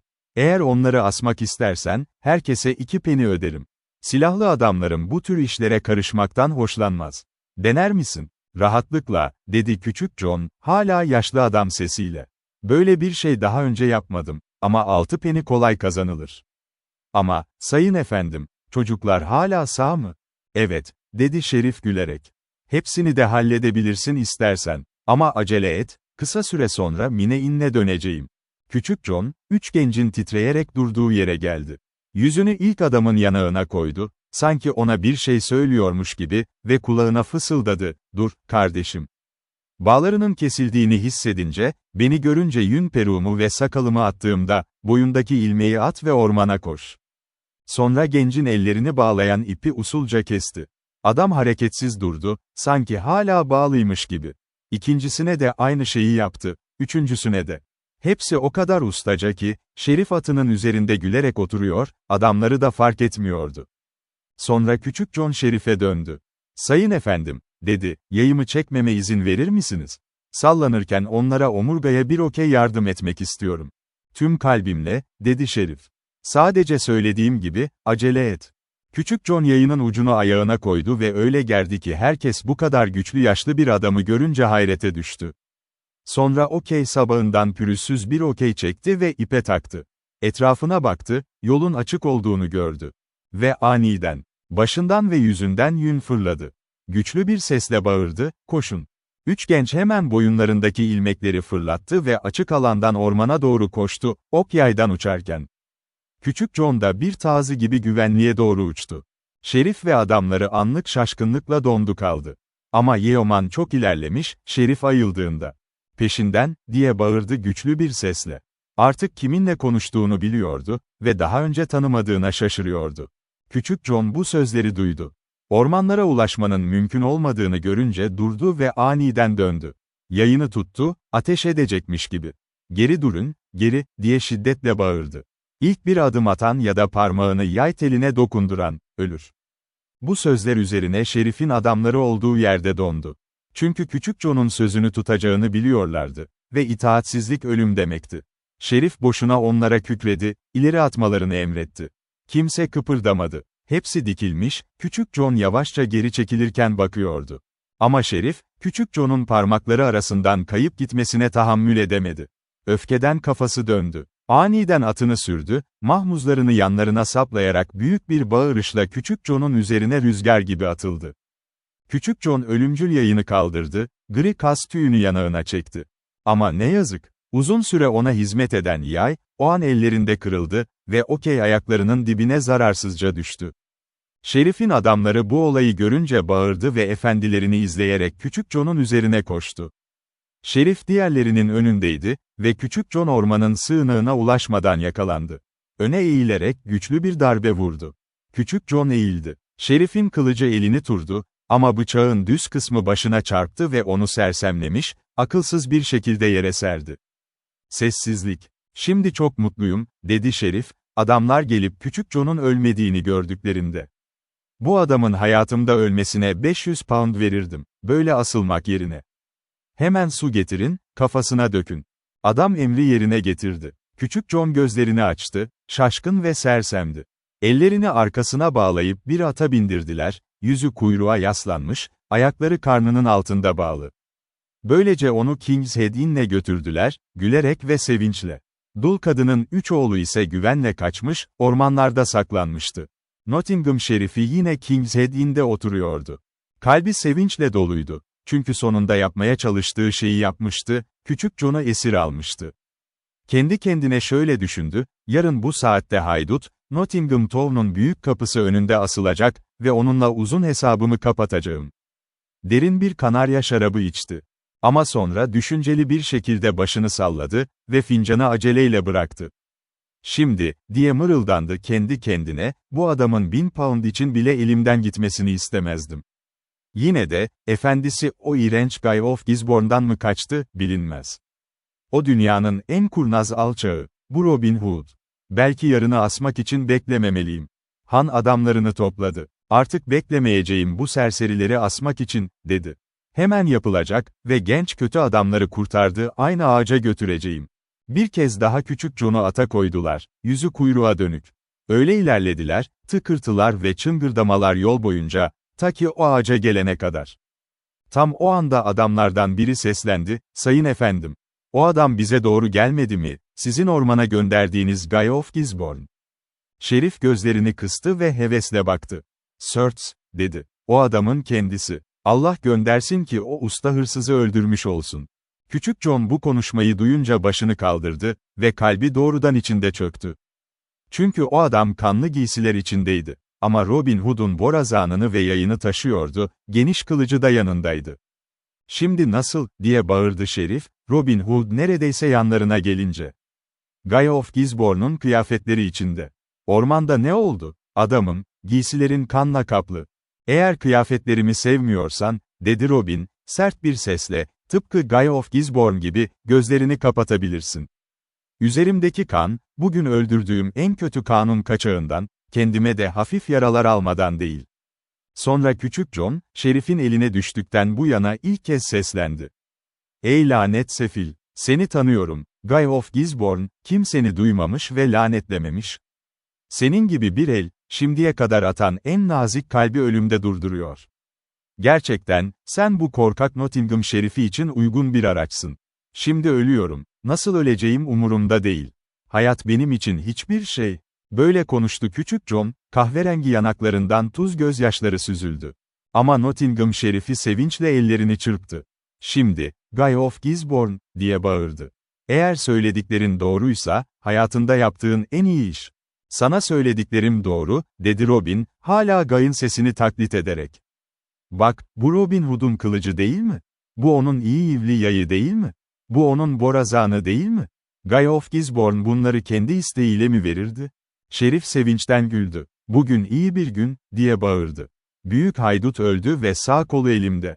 Ne istiyorsun, Guy of Gisborne, senden benden ne olsun?" "Bunu istiyorum," dedi Robin. "Ustayı ben öldürdüm, şimdi adamı da ben öldürmek istiyorum. Bu adamın hayatını bana ver, Sir Şerif." "Şimdi aptalsın," diye bağırdı Şerif. "Bir şövalye fidyesi kadar para kazanabilirdin. Ama söz verdiğim gibi, senin olsun. Hediyen için içtenlikle teşekkür ediyorum," diye bağırdı Robin. "Haydudunu attan indirin, adamlar, ve şu ağaca yaslayın, ben gösteriyorum. Bir balığı nasıl çivileriz?" Bu sözler üzerine Şerif'in bazı adamları başlarını salladı. Küçük John'un asılıp asılmaması umurlarında değildi. Soğukkanlılıkla katledilmesini görmek istemiyorlardı. Ama Şerif onlara yüksek sesle bağırdı, Yeoman'ı attan indirip ağaca yaslamalarını emretti. Bu yapılırken Robin Hood hem kendi yayını hem de Guy of Gisborne'un yayını gerdi. Ama kimse fark etmedi. Küçük John ağaca yaslandığında, Guy of Gisborne'un keskin çifte hançerini çekti. "Geri çekilin, geri çekilin," diye bağırdı. "Bu kadar yakın toplanmak ister misiniz?" "Geri, diyorum, daha ileri." Adamlar geri çekildi. Çoğu yüzlerini çevirdi. "Gel," diye bağırdı küçük John. "İşte göğsüm. Sevgili efendimi öldüren el beni de katletmeli. Seni tanıyorum, Guy of Gisborne." "Huzur, küçük John," dedi Robin alçak sesle. "2 kez söyledin tanıyorsun beni, ama tanımıyorsun. Bu vahşi yaratığın derisinin altında ben miyim diye düşünemez misin? Orada, tam karşında, yay ve oklar, geniş kılıcım. Bağlarını kesince al, şimdi. Hemen." Böylece bağları kesti. Küçük John göz kırpma hızıyla ileri atladı, yay ve okları, geniş kılıcı yakaladı. Aynı anda Robin Hood başlığını yüzünden geriye attı ve Guy of Gisborne'un eğik yayını kurdu. "Geri çekilin," diye sertçe bağırdı. "İlk adam parmağını yay teline dokunan ölür. Adamını öldürdüm, Şerif, dikkat et sıra sende olmasın." Sonra küçük John kendini silahlandırdı, borazanını dudaklarına götürdü ve yüksek, tiz 3 patlama yaptı. Nottingham şerifi, Guy of Gisborne'un kapüşonunu görünce ve o boru notaları kulağında çalınca, saati gelmiş gibi hissetti. "Robin Hood," diye bağırdı. Başka bir şey söylemedi. Atını döndürüp toz bulutu içinde uzaklaştı. Şerifin adamları, efendilerinin hayatı için kaçtığını görünce, daha fazla beklemek onların işi değildi. Atlar da peşinden koştu. Ama Şerif Nottingham hızlı gidiyordu. Küçük John yayını kaldırdı, bağırdı ve Şerif Nottingham Town kapılarından tam hızda girerken, gri bir kaz oku kuyruk sokumundan çıkıyordu. Tüy dökülen bir serçe gibi. Bir ay sonra zavallı Şerif, ancak bulabileceği en yumuşak minderlerin üzerinde oturabiliyordu. Hepsi tekrar ormana döndü. Dul kadının 3 oğlu küçük John'a koştu, ellerini öptü. Ama ormanda dolaşmaları artık uygun olmazdı. Annelerine kaçışlarını anlattıktan sonra söz verdiler. O gece yeşil orman ağacına gelecekler ve bundan sonra grubun üyeleri olacaklardı. Bu hareketlenmelerden bu yana 2 aydan fazla geçmemişti. Robin Hood ve Küçük John'un maceraları tam bir fırtınaydı. Ve şimdi tüm Nottinghamshire, aslan kalpli Kral Richard için büyük bir karmaşa ve heyecan içindeydi. Kral, kraliyet yolculuğunda neşeli İngiltere'de bir ilerleme yapıyordu ve herkes onun Nottingham Town'a gelmesini bekliyordu. Haberler gelip gidiyordu, şerif ile kral arasında mesajlar taşındı ve sonunda kralın Nottingham'da konaklaması için gün belirlendi. Ve şimdi her zamankinden daha fazla hareketlilik başladı. Her yerde koşuşturmalar, çekiç sesleri, mırıltılar. Halk, kralın geçeceği sokaklar boyunca büyük kemerler inşa ediyordu ve bu kemerleri birçok renkte ipekli afişlerle ve bayraklarla örtüyordu. Lonca salonunda da büyük bir kargaşa vardı. Çünkü burada kral ve soyluları için büyük bir ziyafet verilecekti. En iyi marangozlar, kral ve şerif için masa başına yan yana bir taht inşa ediyordu. O gün sanki hiç gelmeyecek gibi görünmüştü. Ama kendi mevsiminde geldi. Parlak güneş taşlara yansıdı, sokaklar huzursuz bir insan deniziyle doluydu. Yolun iki yanında, büyük kasaba ve kırsal kalabalıklar toplandı, tuzlu ringa gibi birbirine sıkışmış. Şerif'in adamları, halbertleriyle onları geri itmeye çalışıyordu. "Dirseklerini bana batırır mısın, efendim?" diye bağırdı büyük, iri bir rahip adamlardan birine. "Çeşmenin lady'si adına, bana daha fazla saygı göstermezsen kafanı patlatırım senin, şerifin adamı olsan bile." Büyük bir kahkaha patlaması yükseldi. Lincoln yeşilini giymiş uzun boylu yeomanlardan. Ama onlardan biri, diğerlerinden daha otoriteyle, kutsal adamı dürtükleyerek konuştu. "Salam, tak," dedi, "bana söz vermemiştin gelinceye kadar diline kontrol koyacaksın." "Evet, evlen," diye homurdandı diğeri. "Ama bunların bu kadar ağır basacağını düşünmemiştim. Sert ayaklı alçak ayak parmaklarımı ormandaki meşe palamutlarından daha sert eziyor." Ama bu tartışmalar aniden durdu. Uzaktan boru sesleri, net ve berrak, sokakta yankılanıyordu. Herkes boyunlarını uzattı ve kalabalık itmesi, sallantısı her zamankinden daha büyüdü. Ve şimdi, parlak bir dizide adamlar belirdi. Halkın sesleri coşkuyla yükseldi. 8-20 haberci öne atıyla geldi. Kadife ve altın kumaştan giyimliydiler, başlarının üzerinde kar beyazı tüylerden oluşan bir bulut dalgalanıyordu. Her biri elinde uzun gümüş bir trompet taşıyordu. Her trompetten ağır kadife ve altın bayraklar asılıydı. İngiltere'nin kraliyet arması üzerinde. Bunların ardından 500 binici geldi, soylu şövalyeler, ikişer ikişer. Hepsi tam donanımlı, yalnızca başları açık. Ellerinde uzun mızraklar, tepelerinden birçok renk ve şekilde bayraklar dalgalanıyordu. Her şövalyenin yanında ipek ve kadife giysiler içinde bir sayfa yürüyordu, elinde efendisinin miğferi. Nottingham, 500 soylu şövalyeyi bu şekilde hiç görmemişti. Güneş zırhlardan parlıyordu, büyük savaş atları üzerinde geliyorlardı. Silahların çarpışması ve zincirlerin çıngırtısıyla yaklaşıyorlardı. Şövalyelerin ardından baronlar ve soylular geldi. İpek ve altın içinde, boyunlarında altın zincirler, kuşaklarında mücevherler. Bunların ardından yine büyük bir sıra silahlı adam, mızrak ve halberdlerle. Bunların arasında yan yana 2 binici vardı. Birisi Nottingham şerifi, görev kıyafetleriyle. Diğeri bir kafa şeriften daha uzundu. Zengin ama sade bir kıyafet giyiyordu. Boynunda ağır bir zincir. Saçları ve sakalı altın iplikler gibiydi ve gözleri yaz gökyüzü kadar maviydi. Yolculuğu boyunca sağa sola eğiliyordu ve onu takip eden güçlü ses coşkusu peşinden geliyordu. Çünkü bu Kral Richard'tı. Tüm o karmaşanın ve bağırışın ortasından büyük bir ses yükseldi. "Cennet, azizleri seni kutsasın, lütufkar kralımız Richard. Ve Çeşme'nin Meryem'i seni de kutsasın." Kral Richard sese doğru döndü ve kalabalığın önünde bacakları geniş açık duran uzun, iri, güçlü bir rahip gördü. "Ruhum aşkına, şerif," dedi kral gülerek, "Nottinghamshire'daki en uzun rahip bu, hayatımda gördüğüm. Cennet asla bu adamın dualarına sağır kalamaz, sesinin büyüklüğüyle Aziz Petrus'u uyandırır. Keşke böyle bir orduda olsaydı." Şerif buna tek kelime cevap vermedi. Tüm kan yanaklarından çekilmişti. Kendini eğerinin kabzasına tutmak zorunda kaldı, düşmemek için. Çünkü bağıran adamı tanımıştı, Rahip Tak. Ve Rahip Tak'un arkasında Robin Hood'un, Küçük John'un, Will Scarlett'in, Will Shutley'nin ve Ellen A. Dale'in yüzlerini gördü. "Şimdi nasıl?" dedi kral acelece, "hasta mısın, şerif? Bu kadar beyazladın." "Hayır, majesteleri, dedi şerif. Sadece ani bir acıydı, yakında geçecek. Böyle dedi, çünkü kralın Robin Hood'un bu kadar korkusuzca, tam Nottingham Town'un kapılarına kadar geldiğini bilmesini istemiyordu. Böylece kral o parlak öğleden sonra Nottingham Town'a girdi. Ve Robin Hood ile neşeli adamlarından hiçbiri, kralın böyle kraliyet gibi geldiğini görmekten bu kadar sevinmemişti. Gece geldi. Nottingham Town'daki lonca salonunda büyük ziyafet bitti ve şarap serbestçe aktı. Binlerce mum ışığı tahta boyunca parladı, lord ve soylu, şövalye ve mahiyetçi güzel bir sırada oturdu.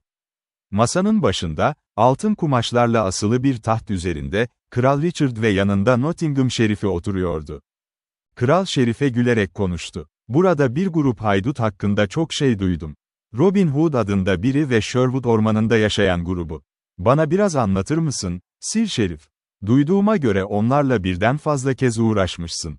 Bu sözler üzerine Nottingham Şerifi üzgünce başını eğdi. Ve orada bulunan Hereford Piskoposu alt dudağını çiğnedi. Şerif dedi, majestelerine söyleyebileceğim az şey var, onlar yasaları çiğneyenlerden en cesurları. Sonra kralın büyük favorisi olan genç Sir Henry of the Lee konuştu. Filistin'de kralın altında savaşmıştı. Majesteleri, dedi, Filistin'deyken babamdan sık sık haberler alırdım ve duyduğum vakaların çoğu bu Robin Hood hakkındaydı. Majestelerine bu haydutla ilgili bir macera anlatayım. Kral gülerek hikayesini anlatmasını istedi. Genç Sir Henry anlattı, Robin Hood, Sir Richard of Lea'ya borçlu olduğu parayı ödemek için yardım etmişti, para Hereford Piskoposundan ödünç alınmıştı. Kral ve diğerleri kahkahalarla güldü, tekrar. Zavallı Piskopos ise kiraz kırmızısı yüzüyle oturuyordu, bu hikaye gerçekten acı veriyordu ona. Sir Henry bitince, diğerleri de kralın bu neşeli hikayeyi sevdiğini görünce, Robin ve adamları hakkında başka hikayeler anlattılar. Kılıcımın kabzasına, dedi Kral Richard, bu cesur alçak hakkında daha çok şey öğrenmekten memnun olacağım. Evlen. Şerifin yapamadığını yapmam gerek, ormandan onu çıkarmak. O gece kral, konaklaması için ayrılan yerde oturuyordu. Yanında genç Sir Henry of the Lee ve 2 başka şövalye, Nottinghamshire'dan 3 baron. Ama kralın aklı hala Robin Hood'daydı. Şimdi, dedi, gönüllü olarak 100 pound veririm. Bu haydut Robin Hood ile tanışmak ve Sherwood ormanındaki yaptıklarından birini görmek için. Gingham'dan Sir Hubert gülerek seslendi. Majesteleri böyle bir arzuya sahipse, tatmin etmek o kadar da zor değil.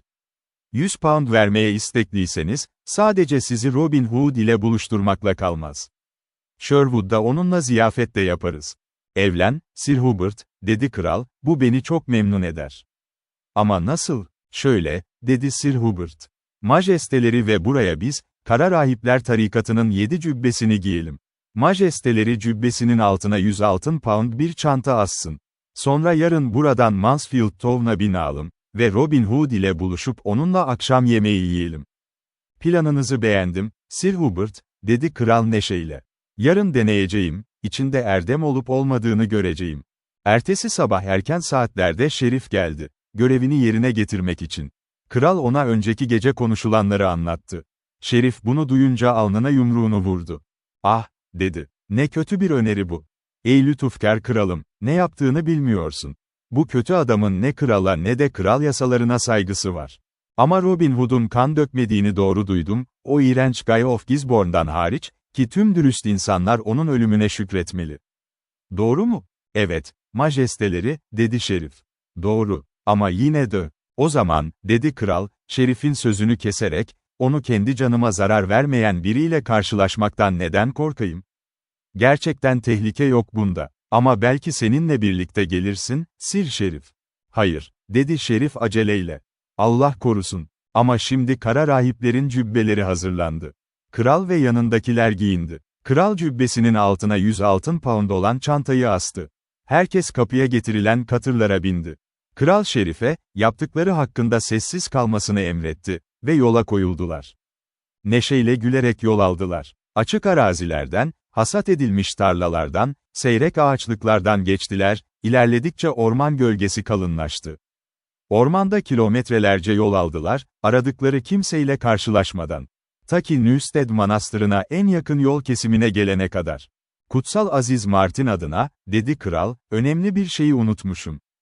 Buradan çıkalı yanımızda tek bir damla içecek bile getirmedik. Şimdi susuzluğumu gidermek için yarım 100 pound verirdim. Kral bunu söyler söylemez, yol kenarındaki gizli yerden sarı sakallı, uzun boylu, mavi gözlü, neşeli bir adam çıktı. Gerçekten, kutsal kardeş, dedi, elini kralın at yularına koyarak. Uygun bir cevap vermemek Hristiyan olmanın dışında bir şeydi. Ne kadar adil bir pazarlık. Burada bir han tutuyoruz ve 50 pound'a sadece güzel şarap değil, boğazını gıdıklayan bir ziyafet de veririz. Böyle dedi, parmaklarını dudaklarına götürdü ve tiz bir ıslık çaldı. Hemen çalılıklar ve yolun iki yanındaki dallar sallandı ve çıtırdadı. Lincoln yeşili içinde 600 geniş omuzlu Yeoman fırlayıverdi gizlilikten. Şimdi nasıl, dostum, dedi kral, sen kimsin, yaramaz serseri. Kutsal insanlara bu kadar saygısızlık mı? Hiç yok, dedi neşeli Robin Hood, çünkü o adamdı. Çünkü sizin gibi zengin rahiplerin kutsallığı, bir yüksük içine alınabilir ve iyi hanım bunu parmak ucuyla bile hissetmez. Adım Robin Hood, belki duymuşsundur. Şimdi dışarı çık, dedi Kral Richard. Sen cesur ve yaramaz bir adamsın ve kanun dışısın, sık sık duyduğum gibi. Şimdi merak ediyorum, ben ve bu kardeşlerim huzur içinde yolumuza devam edebilir miyiz? Belki de olmayabilir, dedi Robin. Çünkü kutsal adamların boş karnıyla devam etmelerine izin vermek bizim için kötü olur. Ama sizin gibi kötü bir şarap için bu kadar para teklif eden biri büyük bir çanta taşıyor olmalı. Çantanı göster, saygıdeğer kardeş, yoksa cübbelerini kendin aramam gerekebilir. Hayır, güç kullanma, dedi kral sertçe. İşte çantam, ama yasa dışı ellerinizi üzerimize koyma. Hat, tut, dedi neşeli Robin. Bu gururlu sözler ne? İngiltere kralı mısın da bana böyle konuşuyorsun? Al, Will, bu çantayı al ve içinde ne var bak. Will Scarlett çantayı aldı ve parayı saydı. Robin'in emriyle 50 pound'u kendilerine sakladılar, 50'sini çantaya geri koydular. Çantayı krala verdi. Al, kardeşim, dedi Robin, bu parayı al ve daha önce çağırdığın Aziz Martin'e şükret, çünkü seni soymayan böyle nazik haydutların eline düştüm. Ama başlığını geri koymaz mısın? Yüzünü görmek isterim. Hayır, dedi kral, geri çekilerek. Başlığı geri koyamam, 7 kişi 24 saat yüzümüzü göstermeyeceğimize yemin ettik. O zaman yeminleri huzur içinde tut, dedi Robin. Bu, yeminini bozmana benden bir neden olmayacak. 7 yeomenini çağırdı ve her birine bir katırın dizginini tutmasını istedi. Sonra yüzlerini ormanın derinliklerine çevirerek yürüdüler. Ta ki Greenwood Glade'e, büyük açıklığa ve geniş yayılmış yeşil ağaca ulaşana kadar. Küçük John, o sabah 60 yeomanla birlikte yollarda zengin bir misafir aramaya çıkmıştı. Çok sayıda kişi Nottinghamshire'daki büyük olaylar nedeniyle o dönemde yollarda seyahat ediyordu. Ama Küçük John ve çoğu adam gitmişti. Rahip Tak ve 200 kadar yeoman büyük ağacın altında oturuyor ya da uzanıyordu. Robin ve diğerleri gelince hepsi ayağa fırladı. Ruhum aşkına, dedi neşeli Kral Richard, katırından inip etrafa bakarak. Gerçekten de güzel bir grup genç erkek. Robin, bence Kral Richard kendisi böyle bir korumadan memnun olurdu. Bunlar benim arkadaşlarım değil, dedi Robin gururla, 600'den fazlası, iş için benim sağ kolum Küçük John ile birlikte. Ama Kral Richard için söylüyorum, kardeşim, onun için kanımızı su gibi dökerdik hepimiz. Ey kilise adamları, kralınızı doğru anlayamıyorsunuz. Ama biz Yeomanlar onu sadakatle seviyoruz. Cesur davranışları bizimkilere çok benziyor. Ama şimdi rahip Tak telaşla geldi.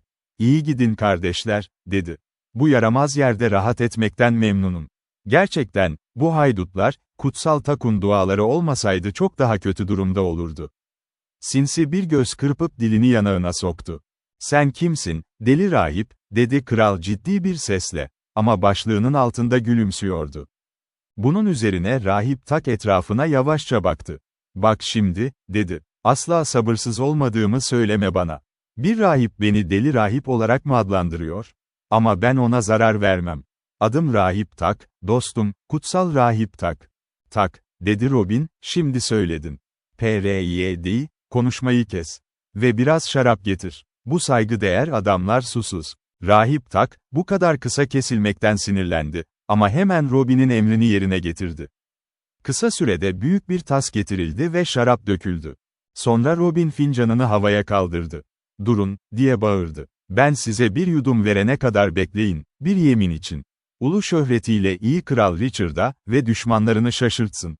Herkes kralın sağlığını içti. Hatta kralın kendisi bile. Sanırım, iyi adam, dedi, kendi sağlığına da içtin. Hiç yok, dedi neşeli Robin. Sana söylüyorum, biz Sherwoodlular Efendimiz krala, sizin tarikatınızdan daha sadıkız. Onun yararı için hayatımızı feda ederdik. Siz ise manastırlarınızda rahatça yatarken kim isterse hükmetsin. Buna kral güldü. Belki Kral Richard'ın refahı bana senin düşündüğünden daha fazla gelir, dostum. Ama bu mesele yeter. Bize biraz eğlence göster, sizin harika okçular olduğunuzu çok duydum. Yeteneğinizi göster bakalım. Tüm kalbimle, dedi Robin. Misafirlerimize her zaman spor göstermekten memnuniyet duyarız. Hey, çocuklar, açıklığa bir çelenk kurun. Sonra Yeomenler emri yerine getirmek için koşarken, tak sahte rahiplerden birine döndü. Efendimiz'i duyuyor musun, dedi sinsi bir göz kırpmayla. Bir basit söze rastlayınca hemen Gaffer Swantold'un omuzlarına yükleniveriyor.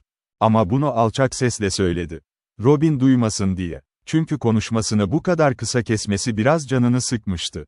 Bu arada hedef belirlendi. 600 adım mesafede. 2 yaprak ve çiçek çelengi, geniş bir ağaç gövdesinin önündeki bir kazığa asıldı. İşte, dedi Robin, bu iyi bir hedef, çocuklar. Her biriniz 3 ok ateş etsin. Ve eğer biri tek okla bile ıskalarsa, Will Scarlet'in yumruğundan bir tokat yiyecek. Onu dinleyin, dedi rahip Tak. Efendim, Will Scarlet'in güçlü kucağından bir tokat veriyor, sanki bir sevgi dokunuşuymuş gibi. Garanti ediyorum ki çelengi kendin de vurmak istersen, kelepçeden bu kadar özgür olmamalısın. Önce Doncaster'lı David attı. 3 okunu da çelengin tam içine sapladı. Aferin David, diye bağırdı Robin. Kulağını bugün kurtardın. Sonra Mitch, Miller ateş etti, o da oklarını çelenkte tuttu. Sonra Tinker geldi. Ama ne yazık ki, bir okey hedefi 2 parmak kadar kaçırdı. Buraya gel, dostum, dedi Will Scarlet, yumuşak, nazik bir sesle. Sana biraz borcum var, hemen ödeyeyim.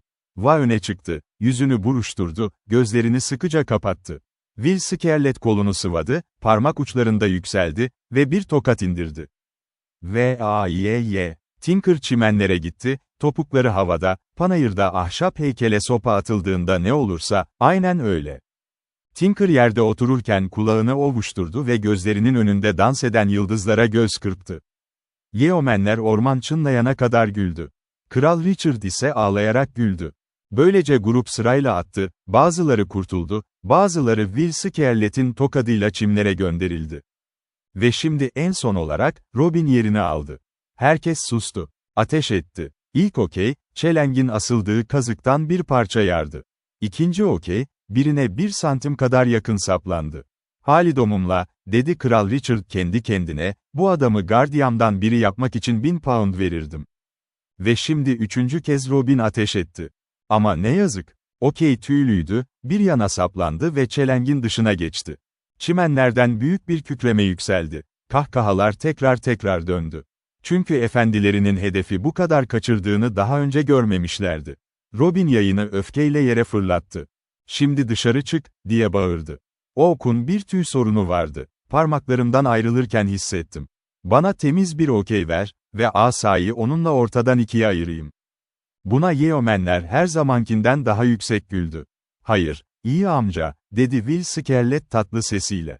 Şansın vardı ve tamamen ıskaladın. Buraya gel, sana biraz borcum var ve ödemek isterim.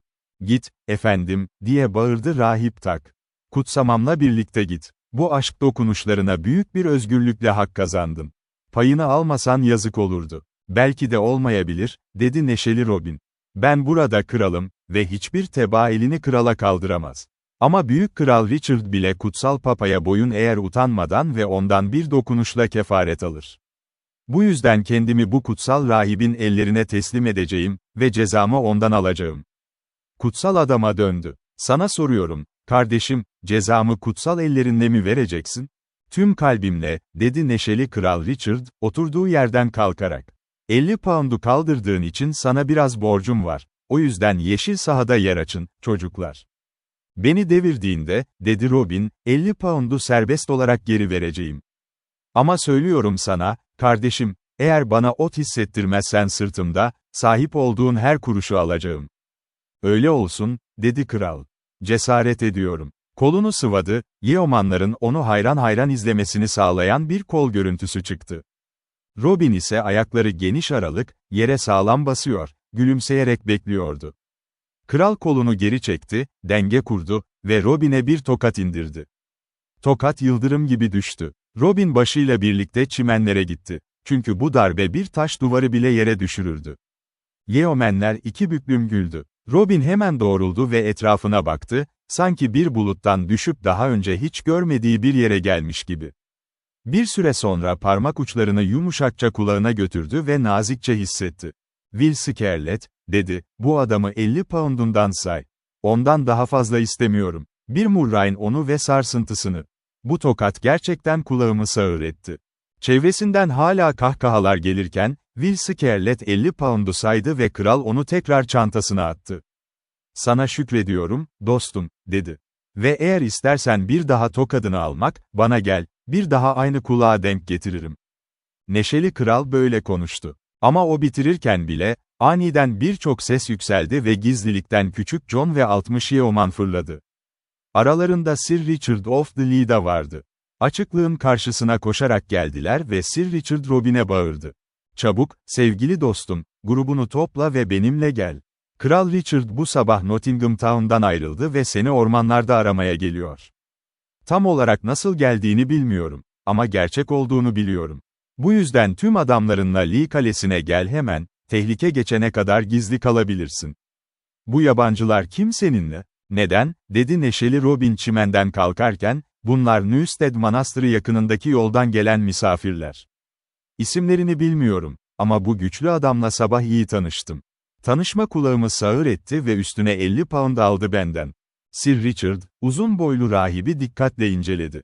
Rahip ise tam boyuyla dikildi, şövalyeye sabit baktı. Sonra aniden, Sir Richard'ın yanakları soldu. Çünkü kimin önünde olduğunu biliyordu. Hızla atından fırladı ve karşısındakinin önünde diz çöktü. Bunun üzerine kral, Sir Richard'ın tanıdığını görünce kapüşonu geri attı. Tüm yeomanlar yüzünü gördü ve tanıdı. Çünkü hiçbiri yoktu ki Nottingham kasabasında iyi adamlar arasında olmamış olsun, onu şerifle yan yana binerken görmemiş olsun.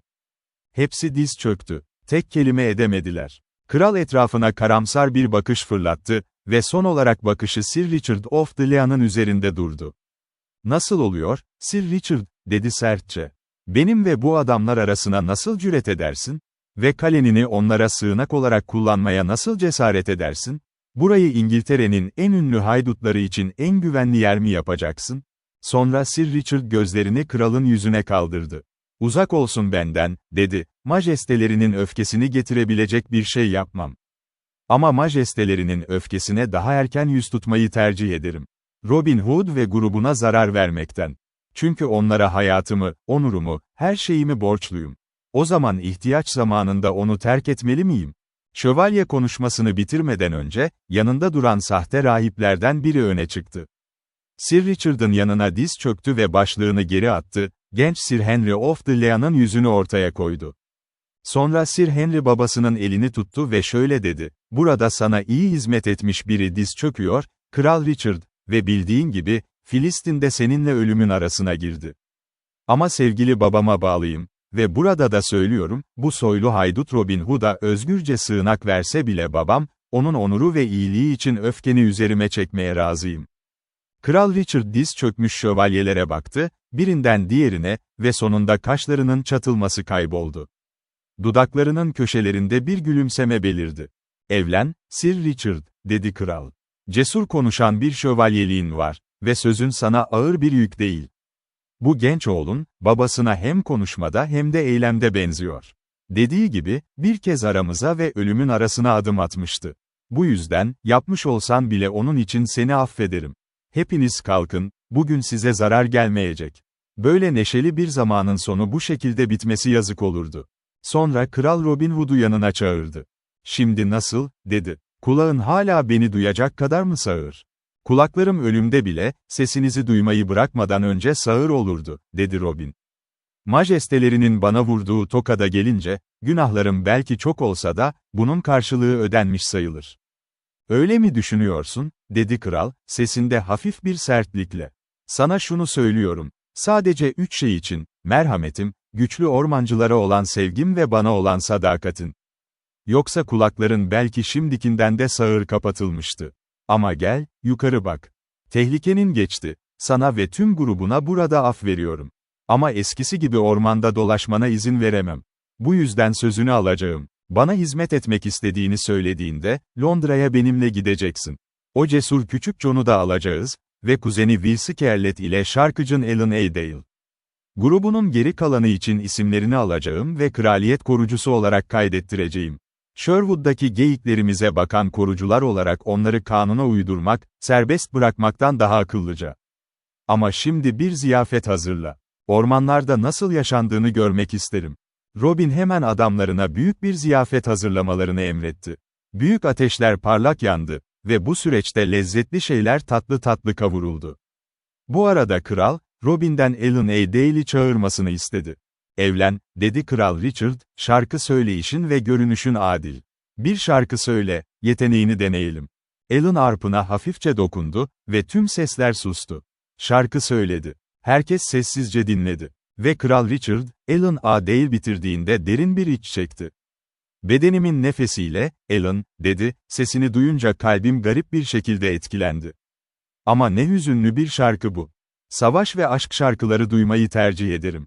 Hem anlamıyorum pek, ne demek istiyorsun? Bilmiyorum, majesteleri, dedi Alan başını sallayarak. Çoğu zaman kendim de net anlamadığım şeyleri söylerim. Öyleyse geçsin, dedi kral. Sadece şunu söyleyeyim, Alan, şarkılarını aşk ve savaşa çevirmelisin. Duyduğum en iyi minstrel olan Blondel'den bile daha tatlı bir sesin var. Ama şimdi biri öne çıktı ve ziyafetin hazır olduğunu söyledi. Robin Hood, Kral Richard ve yanındakileri yumuşak yeşil çimenler üzerine yayılmış beyaz keten örtüler üzerine getirdi. Kral Richard oturdu, ziyafet etti ve içti ve yemin etti ki hayatında böyle şehvetli bir yerde hiç oturmamıştı. O gece Sherwood ormanında tatlı yeşil yapraklardan oluşan bir yatakta yattı. Ertesi sabah erken saatlerde ormanlardan Nottingham'a doğru yola çıktı. Robin Hood ve tüm grubu da onunla gitti. İyi kasabada ne büyük bir heyecan yaşandı o gün, bu ünlü haydutlar sokaklarda yürürken. Şerif ise ne söyleyeceğini ne de nereye bakacağını bilemedi. Robin Hood'un kral tarafından bu kadar büyük bir iltifata nail olduğunu gördüğünde, kalbi üzüntüden öfkeyle doldu. Ertesi gün kral Nottingham'dan ayrıldı. Robin Hood, küçük John, Will Scarlett ve Alan Adale, grubun geri kalanının her birinin yanağını öptü. Sık sık Sherwood'a geleceğini ve onları göreceğini söyledi. Sonra her biri ata bindi ve kralın kafilesiyle uzaklaştı. Böylece Robin Hood'un neşeli maceraları sona erer. Çünkü verdiği söze uyarak Sherwood'u tekrar görmesi yıllarca sürdü. Sarayda 1-2 yıl kaldıktan sonra küçük John Nottingham Sayır'a geri döndü. Sherwood'un görüş mesafesinde, düzenli bir hayat yaşadı. Ve burada tüm İngiltere'nin çeyrek personelde şampiyonu olarak büyük bir ün kazandı. Will Scarlett bir süre sonra kendi evine döndü, babasının adamını talihsiz bir şekilde öldürmesinin motivasyonuyla buraya gelmişti. Grubun geri kalanı ise kraliyet korucuları olarak görevlerini iyi yerine getirdi. Ama Robin Hood ile Alan Adale Sherwood'a bu kadar çabuk dönmediler. Robin, kralın okçusu olarak büyük üne kavuştu ve hızla tüm yeomenlerin şefi oldu. Sonunda kral, onun ne kadar sadık olduğunu görünce onu Huntingdon kontu yaptı. Robin, kralın peşinden savaşlara gitti ve savaşlar o kadar dolu bir zamandı ki Sherwood'a geri dönme şansı neredeyse hiç olmadı. Alan Adale ve eşi güzel Alan ise Robin Hood'u izledi, hayatının tüm iniş çıkışlarını paylaştı. Ve şimdi, sevgili dostum, benimle bu neşelerde yolculuk eden sen. Seni daha fazla peşinden sürüklemeyeceğim. Elini burada bırakacağım, çünkü bundan sonraki şeyler bu neşenin ve zevklerin nasıl solup gittiğini anlatıyor. O büyük adamın, Robin Hood'un nasıl öldüğünü mümkün olduğunca hızlı anlatacağım, sarayda, Huntingdon kontu olarak değil. Elinde yay, kalbi yeşil ormanda. Ve kendisi tam bir yeoman olarak. Kral Richard savaş alanında öldü, gerçek anlamda aslan kalpli bir kral olarak. Ve bir süre sonra, Huntingdon kontu, ya da onu hala Robin Hood diye çağıralım, yurt dışında yapacak bir şey bulamadı. Tekrar neşeli İngiltere'ye döndü. Yanında Alan Adale ve eşi güzel Alan de vardı. Çünkü bu iki kişi, Robin'in Sherwood'dan ayrıldığından beri onun evinin direği olmuştu. İlkbahardı, tekrar İngiltere kıyılarına çıktıklarında. Yapraklar yeşildi, küçük kuşlar neşeyle şarkı söylüyordu. Tıpkı Robin Hood'un Fair Sherwood'da özgür kalpli ve hafif topuklu dolaştığı günlerdeki gibi. Zamanın tüm bu tatlılığı, Robin'in zihnine ormanını geri getirdi. O kadar ki, bir kez daha ormanları görmek için büyük bir özlem duydu. Doğrudan Kral John'a gitti ve Nottingham'ı kısa bir süreliğine ziyaret etmek için izin istedi. Kral izin verdi, ama Sherwood'da 3 günden fazla kalmamasını söyledi. Robin Hood ve Alan Adale gecikmeden Nottingham Sayır'a doğru yola çıktı. İlk gece Nottingham Town'daki handa kaldılar. Ama Şerif'e gitmediler. Çünkü Şerif'in Robin Hood'a karşı beslediği acı kin, Robin'in yükselmesiyle birlikte hiç hafiflememiş, aksine derinleşmişti. Ertesi sabah erken saatlerde ata bindiler ve ormana doğru yol aldılar. Robin, tanıdık her taş ve sopayı, her yolu hatırlar gibi bakıyordu. İşte, çoğu zaman küçük John'la birlikte yumuşak akşam adımlarıyla yürüdükleri bir yol. İşte bir diğeri, artık neredeyse çalıya dönmüş, belirli bir keşişi aramak için beraber yürüdükleri yol. Yavaşça ilerledi, eski, tanıdık bu şeylerden konuşarak. Eski ama yeni, çünkü hepsinde daha önce düşündüklerinden fazlasını buldular. Ve sonunda açık açıklığa geldiler, uzun yıllar boyunca evleri olan geniş yayılmış yeşil ağaca. İkisi o ağacın altında durduklarında konuşmadılar. Robin baktı, tanıdık şeylere, eskisi gibi ama çok farklı. Bir zamanlar pek çok meşgul adamın hareketleriyle dolu olan yerde şimdi yalnızlığın sessizliği vardı. Ve bakarken, ormanlara, yeşil çimene, gökyüzüne, gözleri tuz ve gözyaşlarıyla bulanıklaştı. Çünkü bu tanıdık şeylere bakarken o kadar büyük bir özlem çöktü ki üzerine, sağ elinin parmakları gözlerinden suyu alamıyordu. O sabah eski boru borazanını omzuna almıştı. Ve şimdi, bu özlemle birlikte, bir kez daha boruyu çalmak istedi. Dudaklarına götürdü. Bir patlama yaptı. Tirila, lirila. Tatlı, net notalar orman yollarında kıvrılarak ilerledi. Uzakta daha da uzak tonlara, hafif bir yankıyla, tirila, lirila, tirila, lirila, diye dolanıp ta solup kaybolana dek. Şans eseri, tam o sabah küçük John ormanda bir iş için dolanan yollardan yürüyordu. Düşüncelere dalmış gidiyordu. Uzaktan, zayıf, net boru notaları kulağına geldi. Bir geyik kalbinde oku hissettiğinde nasıl sıçrarsa, küçük John da öyle sıçradı. Tüm kan bedeninde alev gibi yanakları kaplıyordu. Başını eğdi ve dinledi. Yine geldi boru notu, ince, berrak, ama uzaktan. Sonra küçük John büyük, vahşi bir çığlık attı, sevinç ve yine de keder dolu bir çığlık. Ve başını eğerek çalıya daldı. İleri atladı. Çıtırdamalar, yırtılmalar, yaban domuzu gibi çalılardan geçiyor. Dikenlere ve çaplı dallara aldırmadı, etini tırmaladı, kıyafetlerini yırttı. Aklında sadece bir şey vardı, sesi tanıdığı Greenwood Glade'e en kısa yoldan ulaşmak. Sonunda gizlilikten fırladı. Küçük kırık dallar yağmur gibi döküldü etrafına. Bir an bile duraksamadan. İleri atladı ve Robin'in ayaklarına kapandı. Kollarını ustanın dizleri etrafında kavuşturdu. Tüm vücudu büyük hıçkırıklarla sarsılıyordu. Ne Robin ne de Alan Adale konuşabiliyordu, sadece aşağıya bakıyorlardı küçük John'a, yanaklarından süzülen gözyaşlarıyla. Böyle dururken, 7 kraliyet korucusu açıklığa koştu. Robin'i görünce büyük bir sevinç çığlığı attılar. Başlarında Will Shotley vardı. Bir süre sonra 4 kişi daha geldi, nefes nefese, ve bu 4'ün ikisi Will Skedlock ile Mitch, The Miller'dı. Çünkü hepsi Robin Hood'un boru sesini duymuştu. Hepsi Robin'e koştu, ellerini ve kıyafetlerini öptüler. Yüksek sesle ağlıyorlardı. Bir süre sonra Robin gözlerindeki gözyaşları kuruyarak etrafına baktı. Kısık sesle konuştu, "Şimdi, yemin ederim, bir daha asla bu sevgili ormanları bırakmayacağım. Onlardan ve sizden çok uzun süre uzaktım. Şimdi Robert, Huntingdon Kontu adını bırakıyor ve bir kez daha o daha asil unvanı alıyorum. Robin Hood, Yeoman." Bunun üzerine büyük bir bağırış yükseldi. Ve tüm Yeomanlar sevinçle birbirlerinin elini sıktı.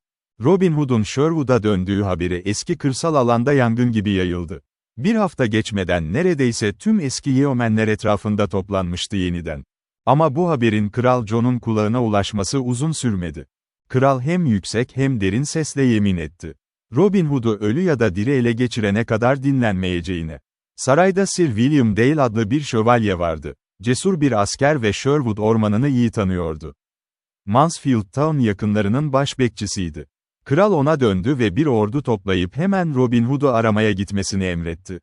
Kral aynı zamanda Sir William'a şerife gösterilmek üzere mühür yüzüğünü verdi, böylece diğerlerinin silahlı adamlarını da peşlerine katabilirlerdi.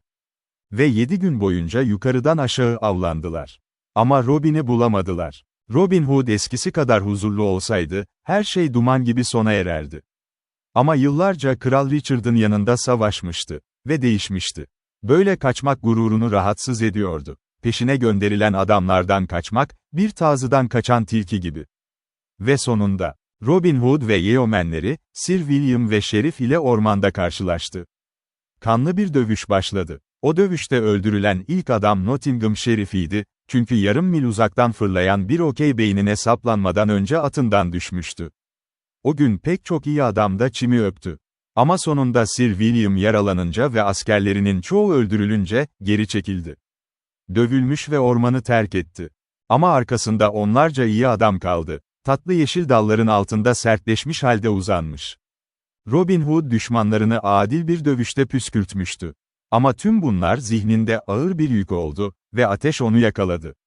3 gün boyunca sardı. Mücadele ettiyse de, sonunda teslim olmak zorunda kaldı. 4. gün sabahı küçük John'u yanına çağırdı. Ateşini üzerinden atamadığını söyledi ve kuzeni olan Yorkshire'daki Kirklees yakınındaki manastırın başrahipliğine gideceğini.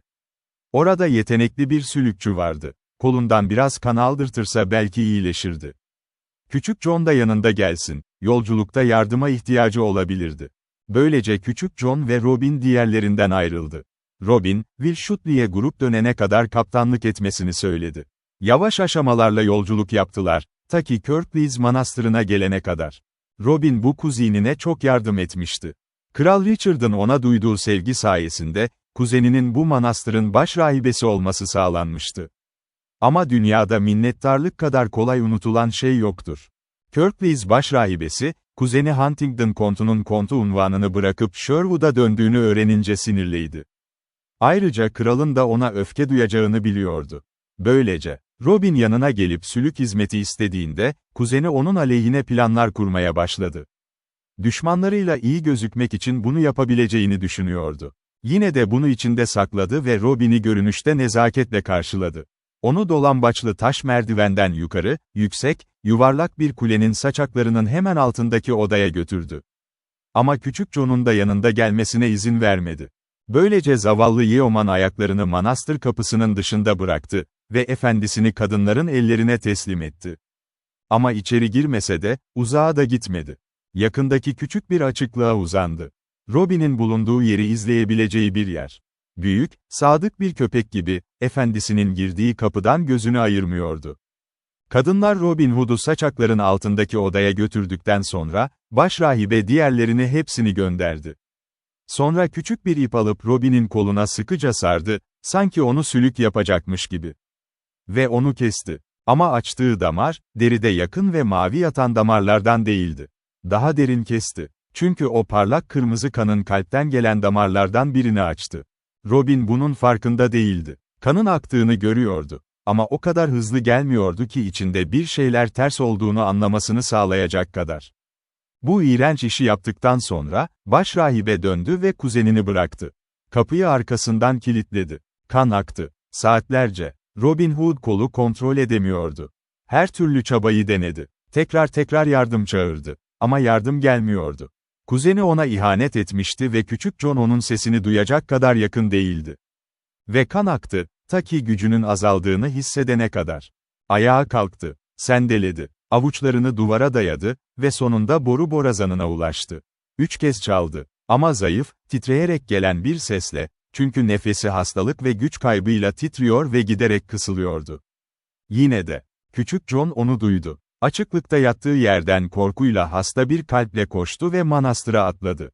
Kapıyı yüksek sesle çaldı, içeri girmek için bağırdı. Ama kapı büyük meşe ağacından, güçlü çizgilerle kaplıydı. Ve küçük John giremedi. Küçük John'un kalbi efendisinin korkusuyla delirdi. Deli gibi etrafına baktı. Ve bakışları ağır bir taşa takıldı, 3 adamın bile kaldıramayacağı bir taş.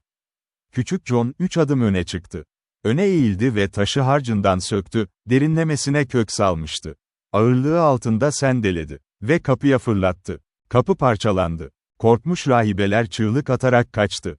Küçük John içeri girdi. Tek kelime etmedi. Kıvrımlı taş merdivenlerden koştu, ta ki efendisinin bulunduğu odaya ulaştı. Kapı kilitliydi yine de. Omzunu verdi ve sanki kırılgan buzdan yapılmışmış gibi patladı. Ve orada gördü. Sevgili efendisini. Gri taş duvara yaslanmış, yüzü tamamen beyaz ve yorgun. Başı zayıflıkla yana sarkıyordu. Sonra sevgi, keder ve acımayla dolu büyük, vahşi bir çığlıkla. Küçük John öne atladı ve Robin Hood'u kollarına aldı. Bir annenin çocuğunu kaldırması gibi kaldırdı, yatağa taşıdı ve nazikçe yatırdı. Ve şimdi başrahibe aceleyle içeri girdi. Küçük John'un intikamından korkuyordu. Kanı kurnaz bandajlarla durdurdu. Böylece artık akmadı. Küçük John tüm bu sırada karamsar bir şekilde yanında durdu. Ve bu işi yaptıktan sonra, Küçük John onu sertçe gitmesi için emretti. Kadın solgun ve titreyerek itaat etti. Kadın ayrıldıktan sonra Küçük John tezahüratlarla konuştu. Yüksek sesle güldü ve tüm bunların bir çocuk korkusu olduğunu söyledi. Hiçbir iri Yeoman birkaç damla kan kaybıyla ölmezdi. Sana bir gece veriyorum, dedi ve ormanlarda her zamanki gibi cesurca dolaşacaksın. Ama Robin başını salladı, yattığı yerde hafifçe gülümsedi. Benim sevgili Küçük John, diye fısıldadı. Tanrı senin nazik, sert kalbini korusun. Ama, canım dostum, bir daha asla ormanlarda birlikte dolaşmayacağız. Evet, ama yapacağız, diye yüksek sesle bağırdı Küçük John. Tekrar söylüyorum, kim daha fazla zarar göreceğini söylemeye cesaret eder? Değil mi? Kim dokunmaya cesaret eder, bakayım. Burada aniden durdu. Çünkü sözleri onu boğdu. Sonunda derin, boğuk bir sesle dedi, şimdi, bugünün yaptıkları yüzünden başına bir zarar gelirse, Aziz George adına yemin ederim, kırmızı horozun bu evin çatı ağacında ötmesini sağlardım. Çünkü sıcak alevler her çatlağı yalayacaktı. Bu kadınlar için, dişlerini sıktı. Bugün kötü bir gün olacaktı onlar için. Ama Robin Hood, Küçük John'un sert, kahverengi yumruğunu beyaz elleriyle aldı. Alçak, zayıf sesiyle nazikçe azarladı, ne zamandan beri, intikam için bile kadınlara zarar vermeyi düşünüyordu diye sordu. Ve sonunda Küçük John boğuk sesle söz verdi, ne olursa olsun, bir sorun çıkarmayacaktı. Sessizlik çöktü.